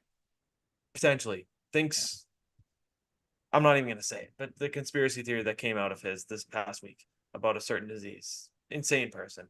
Talisa Fuaga. This is a very, very smart pick, and I think he can be a foundational piece. He plays with anger and power. JJ McCarthy. This is more so a team fit than at 11 because I do think they will trade up. But if they don't trade up, if nobody trades up and Minnesota stays, I don't think they're passing on him here. So this is in the scenario of mine where I don't do trades. So I'm putting JJ McCarthy there. But it could be at 4, could be at 6, could be at 8. I don't know. JJ McCarthy. I have had him penciled into the Vikings in my mock draft pretty much since it started. So that's that. Brock Bowers, if you watch the TikTok, please do. You probably didn't because maybe we were shadow banned and we got like 30 views after thousands of views on everything else. Doesn't make sense. Not a lot of people saw it, was pissed. I thought that was going to be a good video. Maybe get some good comments in there. The Denver Broncos do not necessarily need a tight end, but I don't know if you should pass on Brock Bowers. Your quarterbacks, especially if they're Zach Wilson or Jarrett Stidham, are going to need help. You traded Jerry Jeudy. You have not really had a good tight end besides Noah Fant, who is not going to be who is not on Brock Bowers' level potential-wise, even at the time. You need a different dimension to this offense. This offense has been stagnant. Brock Bowers provides an impact tight end, a potentially like awesome, seriously awesome tight end. And you have a matchup advantage here. Greg Dulcich, Brock Bowers. I like it. I think he might be too good to pass up on. I think this could be a good fit. And it gets to a point where he might this might be one of the first best player available things. Like a lot of teams maybe like have a little bit of best player available in mind, but they also like the player fit really well. This might be like, okay, he's too good to pass up on. We need help on offense. Let's just take him. Greg Dulcich is good. He is not irreplaceable or able or unable to coexist with a man like Brock Bowers because he is a man. Plays man football. He's powerful. He is strong. And he is goddamn good. And he can move. Olu Fashanu to the Raiders. I think this is just a nice, responsible pick for another guy that probably shouldn't fall this far. once considered early in the draft cycle to be a better prospect than Joe Alt to a lot of people. I don't know, but I have a hard time putting against Joe Alt right now, over Joe Alt right now. I think, Colton Miller, you drafted him with a premium pick that worked out. Do it again with Olu Fashanu, and give yourself a guy that can play the opposite tackle position at right tackle. Very good player. I think this is just a smart one. Byron Murphy, a guy we talked about, could go in the top 10. The Saints don't have a ton on the interior. They drafted Brian Brzee, who fell to the third round a year or two ago. Stack up that position a little more. Get a guy who can game break. And that's Byron Murphy the second. The Indianapolis Colts at 15. Terrion Arnold will be the first cornerback off of the board in my estimation from Bama. A lot of people think it'd be Quinion Mitchell, good showing at the combine, good Senior Bowl. That helps. It would be cool to see a corner from Toledo be the first guy off the board, someone from the MAC. That'd be pretty awesome for the MAC, big for the brand. I think Terrion Arnold's just safer. I think Quinion Mitchell is awesome, but Terrion Arnold, you're getting a Bama corner that plays hard, has great ball skills. This is just a safe, smart pick. I'm saying that a lot. I shouldn't, but it just is. I kind of can't ignore it sometimes. It's a good buzzword, and it makes sense for a lot of these guys in my mind. But yeah, Terrion Arnold, could be Quinion Mitchell, could be Nate Wiggins, if they're really looking for a corner. I also think, I said this like a month ago. Brian, do you remember how much Anthony Richardson struggled to stay healthy? I do. He was on my fantasy team. I know all too well how much he struggled to stay healthy. I needed a quarterback 2 or 3 weeks into the season. If you don't take a corner, please protect him. Please take like JC Latham in this scenario, play right tackle. Please. I don't want to see him get hurt all the time because he can be a really fun player. Maybe Troy Fautanu, who, spoiler alert, I have going number 16 right after the Colts. Corner just seems to be the popular pick for the Colts right now, though. They could take a receiver. I don't think they should. You draft Josh Downs worked out. You have Alec Pierce. You have Michael Pittman. I think receivers should be like a second round priority. I think you need a corner or an offensive tackle here, ideally if you're the Colts. Troy Fautanu, this is a popular fit. If you look at draft rankings, draft fits, mock drafts, he can play guard. Some people think he'll be a guard at the next level. He can play tackle. He's got some flexibility. Had a great year for Washington, who went to the national championship. Gives you an option. Abraham Lucas has looked good. Charles Cross is Charles Cross. He's your left tackle now. You spent a premium pick on him. Why not get a partner for him on the opposite side of the line? I think Troy Fautanu certainly has higher upside than Abraham Lucas. Maybe you don't even have to bump out Abraham Lucas from right tackle, and Troy Fautanu plays left or right guard, and you're good. You also lost Damian Lewis at the guard position. You can shift him in at guard if you feel so comfortable and replace him right away. Good pick right there. I think it's a popular one. I think it's likely. The Jaguars. If they didn't get 2 receivers in free agency, I would probably have them taking Brian Thomas Jr. here. But they did, and I think this is another team that could address receiver in the second round. They need another corner, and that's Quinion Mitchell for me. Tyson Campbell is good. Darius Williams is gone. That didn't work out super well. He went back to the Rams. I think you need another foundational piece in the secondary. I think Quinion Mitchell is a great player and would be a great fit. JC Latham replaces Jonah Williams for the Bengals. I bet this is a team that could trade up for Brock Bowers, get a tight end, get another game breaker. I'm looking for that to potentially happen. Maybe they trade up for a guy like JC Latham if they really want to get aggressive in replacing Jonah Williams. The thing is, though, with the Bengals, they have Trent Brown, but that's a 1-year deal. This is why I kind of like Latham. I don't think Trent Brown's a long-term fit there. They have Orlando Brown. So Latham will develop behind them, maybe get some playing time. Maybe this is the perfect Amarius Mims spot. You have Trent Brown start for a year. You develop Amarius Mims behind the scenes, give him some reps. Could very well happen. But I like JC Latham here. I think he's a little safer in terms of NFL readiness right now. God forbid you have an injury too. You can have a guy like him step in and he's serious. That's a great guy to have. And I think he could be an awesome starter. LA Rams. This one might be a little cheesy to some with Aaron Donald retirement, but I think Jerzon or Johnny Newton, people call him whatever they want, I guess. I have him as Jerzon because that was the first name I heard him referred to as when I first saw him in the draft cycle months and months and months ago. interior D line's a strength. Why not try and continue to do that? Maybe you take an edge rusher if you like an edge rusher more. Maybe no. Maybe you take a tackle. Maybe, just maybe, you take Michael Penix here. That would be interesting. I don't think a quarterback is off the table. I think it's maybe a more second round option for the Rams. Matt Stafford isn't going to be around forever. He's had some injury troubles. Just saying. Jimmy Garoppolo is the backup. You don't want to rely on him long term after Matt Stafford. Yeah, he's a disruptor. He's a great player. I remember seeing him ranked much higher by a lot of people earlier in the draft cycle. I think this could be very good value for the Rams, who surprisingly I saw we're so used to them not having a lot of picks. They, I think, are tied for the most picks in this draft. That's surprising. Yeah. That pick Don't know makes how all they the did sense in the world because I mean maybe that's some compensatories in there. oh maybe yeah. I mean know. you hit the nail on the head with Donald leaving. Like that pick makes too much sense if a player of that caliber is in a spot you pretty much need. Like it's obviously a massive hole to fill, so you're gonna hopefully not put a lot of pressure on that kid if they are able to get Newton at 19. But like that's a pick that makes all the sense in the world if he's available. Yeah, I think it's the great player you can't go wrong with. For sure. I haven't seen a lot of people mock receiver to the Steelers because they do need some additional help on the O-line. I don't know if Dan Moore Jr. is the long-term guy. They drafted Broderick Jones. They could get his buddy, Amarius Mims from Georgia, and have them be the Georgia foundation stones of their offensive line. Perfect guy that could develop for a year and potentially replace Dan Moore Jr. I don't know if you looked at the Steelers depth chart at receiver, Ryan, but it's not good. And they traded Deontay Johnson. I think Brian Thomas might be too good to pass up on here. Calvin Austin's good. He showed some signs. You have George Pickens, a little bit of a diva, good player.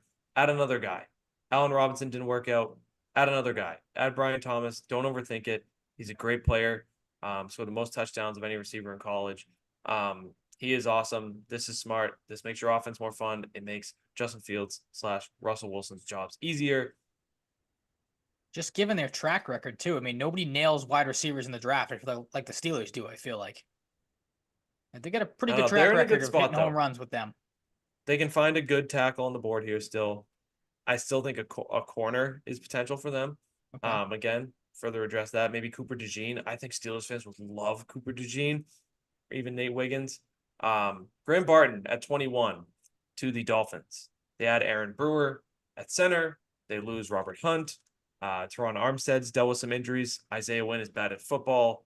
No. And Austin Jackson's okay. Like, I think he got a big contract extension. I watch Austin Jackson a lot and think he just looks bad. Graham Barton can play like almost any position on the offensive line. A lot think he profiles as a center, some as a guard. He played a lot of tackle at Duke. I think you just take a Swiss Army knife here if you're the Dolphins. Figure out where he's going to work. This is a fun player to have. I think they're a team that could trade it for Brock Bowers as well. But with losing some picks due to violations, I don't know if they're really going to sacrifice more to trade up. I think you just go with an offensive lineman here, and if Graham Barton's the guy, I think you don't hesitate. I think he'd be a really fun tackle prospect, versatile, good guy to have, great player, big dude. The Eagles, it pains me to give them Cooper DeJean, but I am doing it. I also think this is another spot for Nate Wiggins. It's DeJean or Wiggins at this point at corner. I think Cooper DeJean it feels natural here. I've just felt that way for a while. They need help at corner. They need help at linebacker. Secondary needs help big time. I just don't know if you're taking a linebacker this early. It's not a stellar class. If anyone, it's Edgerrin Cooper to watch out for from Texas A&M. If they like Junior Colson enough, they could really reach on him. If they like Peyton Wilson from NC State, he's awesome. But he's more so marked as a second-round guy. I think Cooper DeJean's just a great pick here. I think he's a gamer. He plays so hard. He plays so physical. If Belichick were coaching the Patriots, he would be a dream Belichick guy. And I bet Belichick, who still watches the film and scouts, loves Cooper DeJean. Nate Wiggins, this will be a debate too. Did the Eagles F up if the Cardinals take or the Vikings take Nate Wiggins at 23 and he does better? Nate Wiggins is just another great. This is a great tackle class or corner class. He's another one. I I think they could just afford to add to that secondary a little more in Minnesota. Could they replace Neil Hunter here with an edge rusher? Sure. Could they do something else? Sure. I'm going Nate Wiggins. Amarius Mims, this is where he comes off the board. The Cowboys know how to develop offensive linemen. They need offensive line. Zach Martin isn't going to play forever. He plays guard. They lose Tyler Biadasz to the Redskins or Commanders, whatever. Last time he took a lineman, Tyler Smith, it worked out. He's a bastard to play against. Why don't you get Amarius Mims, who can be a tower on your offensive line in the future? You lose Tyron Smith to the Jets in free agency. I think you got to go offensive line here. They could go receiver, maybe. I don't think so though. Tyler Guyton to the Packers at 25. David Bakhtiari's gone. You replace him with Tyler Guyton. It's really that simple. This is another corner spot. I think they could use another guy, but I'm going to go Tyler Guyton. I think it makes sense. Jax Powers-Johnson, the center, first center off the board, going to the Bucks. Ryan Jensen retires. You want to keep Baker upright. This guy rose up draft boards for a reason with the great Senior Bowl. And, I think people kind of realized when he popped up at the Senior Bowl, like, damn, this kid really is good. Maybe we should have had him as a first-round grade potential guy earlier in the cycle. Jax Powers-Johnson is awesome. It just makes a lot of sense. Replacing there.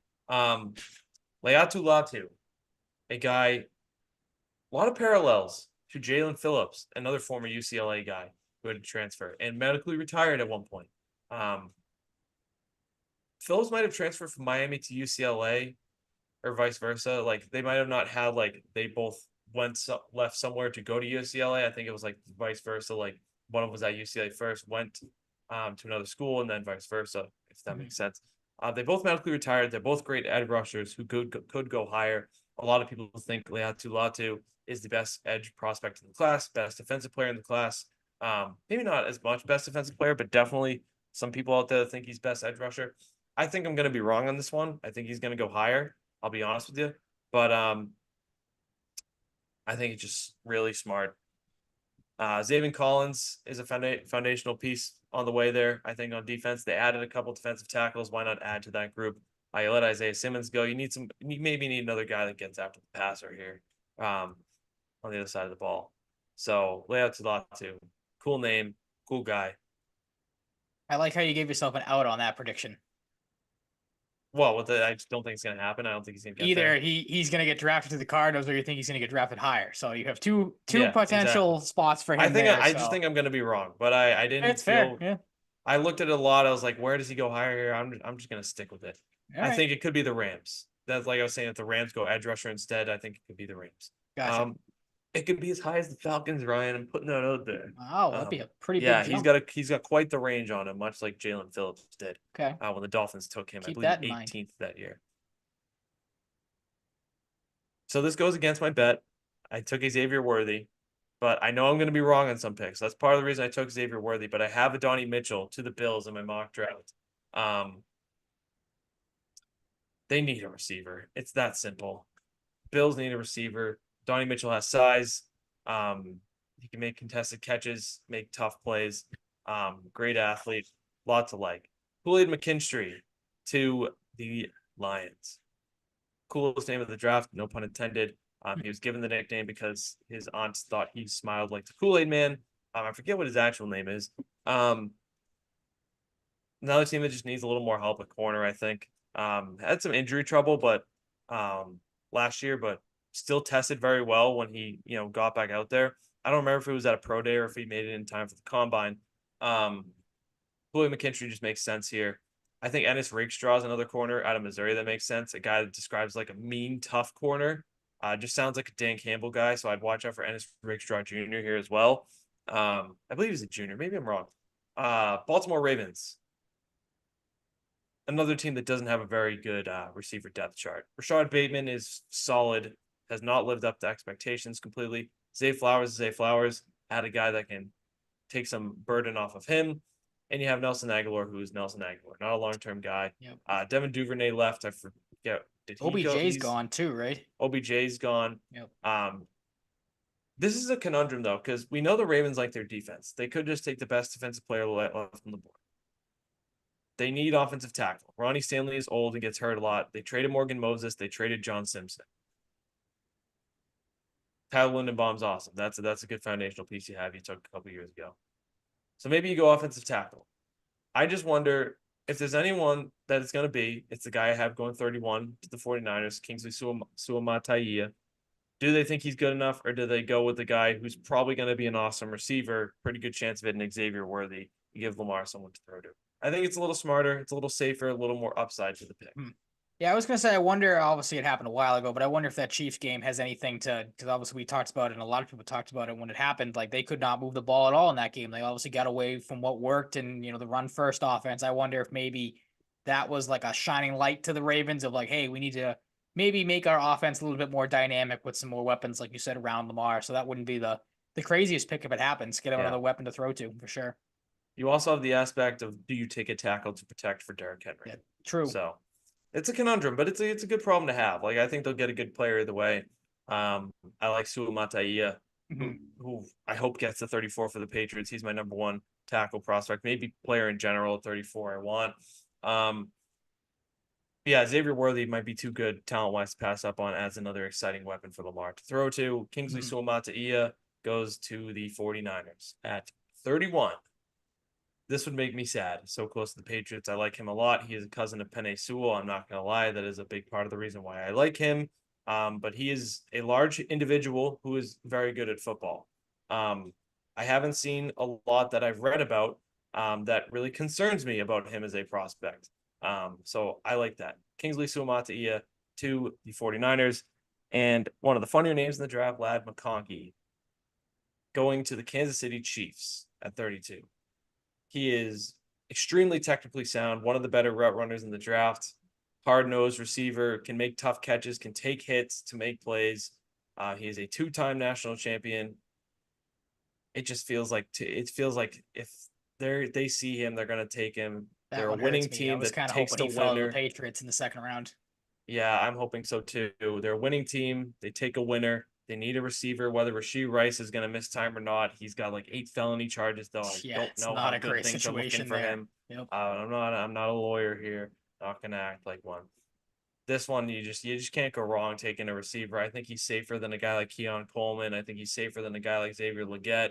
Who else did they take here? Troy Franklin. I think he's definitely safer than Troy Franklin. This is a winner. Can make a lot of different plays. Great athlete. I watched a good amount of Georgia and have read a lot about Ladd McConkey. I don't know if there's a glaring weakness with this guy. Maybe not like, obviously he doesn't have like Malik Neighbors level athleticism, but like that's not what you're expecting from a guy like this. He's a damn solid football player. Reliable guy. Like you can't go wrong here. This is one you got to be happy about if you're a Chiefs fan. That's it. And 33, I will say, since they're at the start of the third round, and I think it seems pretty the tea leaves are reading that they're going to take him, Xavier Legette, to the Panthers. The Browns don't have a first round pick. Let's see, maybe a linebacker for them. Maybe that's a Peyton Wilson spot. And the Texans at this point, with the way they're going, you might just take best player available in the second round. Do what you got to do. I don't know. For them, maybe a guard, maybe someone to replace Shaq Mason long term. I don't know. They could just go best player available. Just take who you like. For the Texans, make that team more exciting. Because it's becoming exciting, and their jerseys are cool. The Broncos are not, but the Texans are very cool. I do think the main one. I do think the main one looks a little XFL-y, but that's okay. They look cool. It's different. I didn't have a problem with their old jerseys. I didn't have a problem with the Broncos' old jerseys. I don't think they should have changed them. Right? They look like a bad XFL jersey. Their new ones, just terrible shade of orange. That guy texted you. I don't get the white helmet with a dark uniform. Dude, it doesn't look good at all. Yikes. The Jets got new uniforms. They're pretty much the exact same thing, but they are cool. I'm not gonna lie. I do like them. I do have a question or something you said earlier. Okay. If I were to tell you Kool-Aid McKinstry's first name began with a G, do you have any guesses on what it might be? Does that ring any bells? Oh, And if I were also to tell you it's not traditional in the slightest. No, yeah, that's what's making me think. Yeah. No, I don't remember. JaQuincy. Jaquincy. Yep. Wouldn't have guessed Jaquincy. G This A guy's just like apostrophe Quincy. he can't go wrong. He could No. be Jaquincy or Kool-Aid. Come Yep. on, that's awesome. Kool-Aid McKinstry is a little easier to say than Jaquincy McKinstry. Mhm. Like that's a tongue twister, I feel like, in the making. Yep, exactly. I will give some additional Patriots guys I like later in the draft. Mike Sainristil, Everett, Mass native, national championship with Michigan. Big reason their defense was so good. I love watching Mike Sainristil play football. He's a dream for the Patriots in the second or third round. I don't think they would take him at 34 though. But I wouldn't hate it if they did. I would not love the fact that they didn't take a tackle or receiver, but I like him.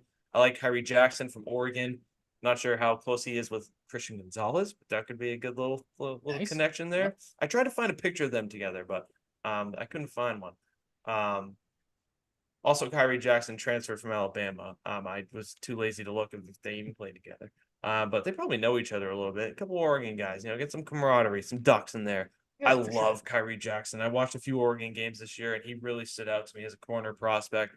Love Kyrie Jackson. I like Tanner McLaughlin if they want to take a tight end that has some upside late from Arizona. Really like him. Bub Means is a guy to look out for. Bub Means. I forget exactly what school he's from, but it's wherever Taekwon Underwood used to be. Taekwon Underwood is now in the receivers coach department for the Patriots. Bub Means is like 6'2", 210 receiver. Probably be available in the 6th round. I think that's a good fit. I think they should take him. If he's there, could complete the Mac Jones trade at 193. Who are some other guys I like? Ryan. I don't know. Anyone else that comes to mind that I want to mention here? One guy I will say, I don't know a lot about him, but I've seen him recently mocked to the Patriots with their last pick as a developmental tackle prospect, Travis Glover from Georgia State. So that's a name to keep an eye out for. For the Massachusetts, New England connection, Dylan Lobby, the running back from UNH. Yeah. Yeah. Awesome Senior Bowl, great story. He's good. I've watched some clips. Like it's not just like, oh, he's a white running back. It's funny. Like he had some good plays here and there. He's like a legit solid football player. Like I don't think, you'll laugh about it a little bit, but he's a damn good football player from what I've seen. I think he's worth the flyer on. Anyone else? I like Blake Fisher from Notre Dame in the 3rd round, maybe if they want to go for a tackle. Dominic Pooney is a guy people like as well. That's another name to look out for. Patrick Paul, he's the guy I like in the 2nd or maybe more so 3rd round. Now I like him the most of guys I've read up about. Other than that, I can't really think of any big names. Maybe Elijah Jones from BC. BC guy. Got to throw a BC guy out there. Projected to go in the 4th round. How about Elijah Jones? I like Elijah Jones. That's about it for episode 190. Do you have any closing draft thoughts, Ryan? I do not. Other than the fact that I always appreciate when you do this, it gives me a little bit more knowledge on the draft scene and that you are way more in tune with these type of things than I am. So, again, just from bringing it back to the Patriots, please do the right thing on Thursday night. Don't have us wait all this time and wait till whenever the time is. They're actually going to make the pick. Don't do us dirty. Make the right decision. Make it May. If it's not May, make it Daniels. It's not either one of those two guys. Pick a receiver or a tackle, and then try to get Penix when you can get him later on. Don't go with McCarthy. I have one more question, Ryan. Okay. Do you want them to take a kicker? I don't. Chad Ryland is bad. No, you can find kickers. That's an undrafted rookie. Thank you. That's thank you. Last time you took a kicker before Chad Ryland, it was a Nazi. That's true. Yep. I was trying to wipe that from the memory. Now Chad Ryland is looking to potentially be bad. It is not over for Chad Ryland, but you don't have a great track record with kickers. Yeah, I will say this: if you've seen teams in the league sign guys in their 30s and they're fine. Yeah. Don't draft a kicker. If you do, don't draft a punter either. You took Bryce Barger last year. Also, I was gonna say, if you do draft a kicker, don't trade up into the 4th round or whatever it was to do so. Don't move up 8 picks. Yeah, come on. Yep. Goofy ass. I haven't even heard anything about I don't know if any of these kickers are really that great. There's a kid from Arkansas and there's how much time do people really spend on special teams for the draft? Though, let's be honest. Those are the only 2 kids I've seen: Arkansas kid and the Bama kid. So we'll see. The draft is Thursday. You now have an extra day of time to listen to this before the draft, before the Bruins. You have some time before the Bruins and Celtics tomorrow. Go We Beast do this Wussies. for you. We do this for you guys. We do this for convenience. We do this so we're not sweating our balls off watching Bruins and Celtics, Yeah. trying to talk about the draft. It just made sense. We made it work. So thank you for listening, whether you're listening live or after the fact. If you didn't know, the Spotify issue is all sorted out. It's finally sorted out. Our long national nightmare is over. Ta-da! I went in and just after the podcast last week, I was like, I'll do this in the morning. I don't Put in really the want to do it extra right now. I'm legwork. kind of tired. I was like, fuck this shit. I'm doing it tonight. It's all fixed. All the missing episodes the last few weeks are sorted out. We just got to upload them as MP3s now. It is what it is. Spotify is weird through Podbean. It wasn't on Megaphone, probably because Megaphone is associated with Spotify. They don't really care. They just want people to upload whatever they have. It is what it is. We're available on Podbean, Apple Podcasts, and Spotify. Please rate and review. Share with your friends. Wanted to give a shout out to Dylan Clunan, friend of the program from Merrimack. Left a nice review about a month and a half ago that I just noticed last week. Very cool. Shout out to you. Says the only sports podcast he listens to. So shout out to Wise Dylan. man. Always man of the people. So yeah, shout out to him. Shout out to everyone that listens, new and old. We appreciate you. You can follow us on Twitter at Mike_Cratty, at Ryan_Salvaggio, and the show at Sound and Cratty Pod. You can also find episodes on YouTube and Twitch if you're into that. I'll mention that as well. Go follow and subscribe there. You can find us on TikTok. Throw Salvaggio and Cratty into the search bar. You find it there. Maybe I'll do another little mock draft related to my mock draft TikTok. Maybe some picks I like in particular. Maybe I'll do it. Maybe we're still shadow banned and nobody will see it. I don't even know if we're shadow banned. I have no idea why that video got no views when everything else was getting thousands. When I was doing shit for the trade deadline and that one Patriots video. Anyways, enjoy. The draft is coming up. It's fun. Hopefully it will end with a positive result for the Patriots or your team. Stay safe, stay healthy, be nice to people, all that good stuff. And we'll talk to you next week on Wednesday again. Peace out.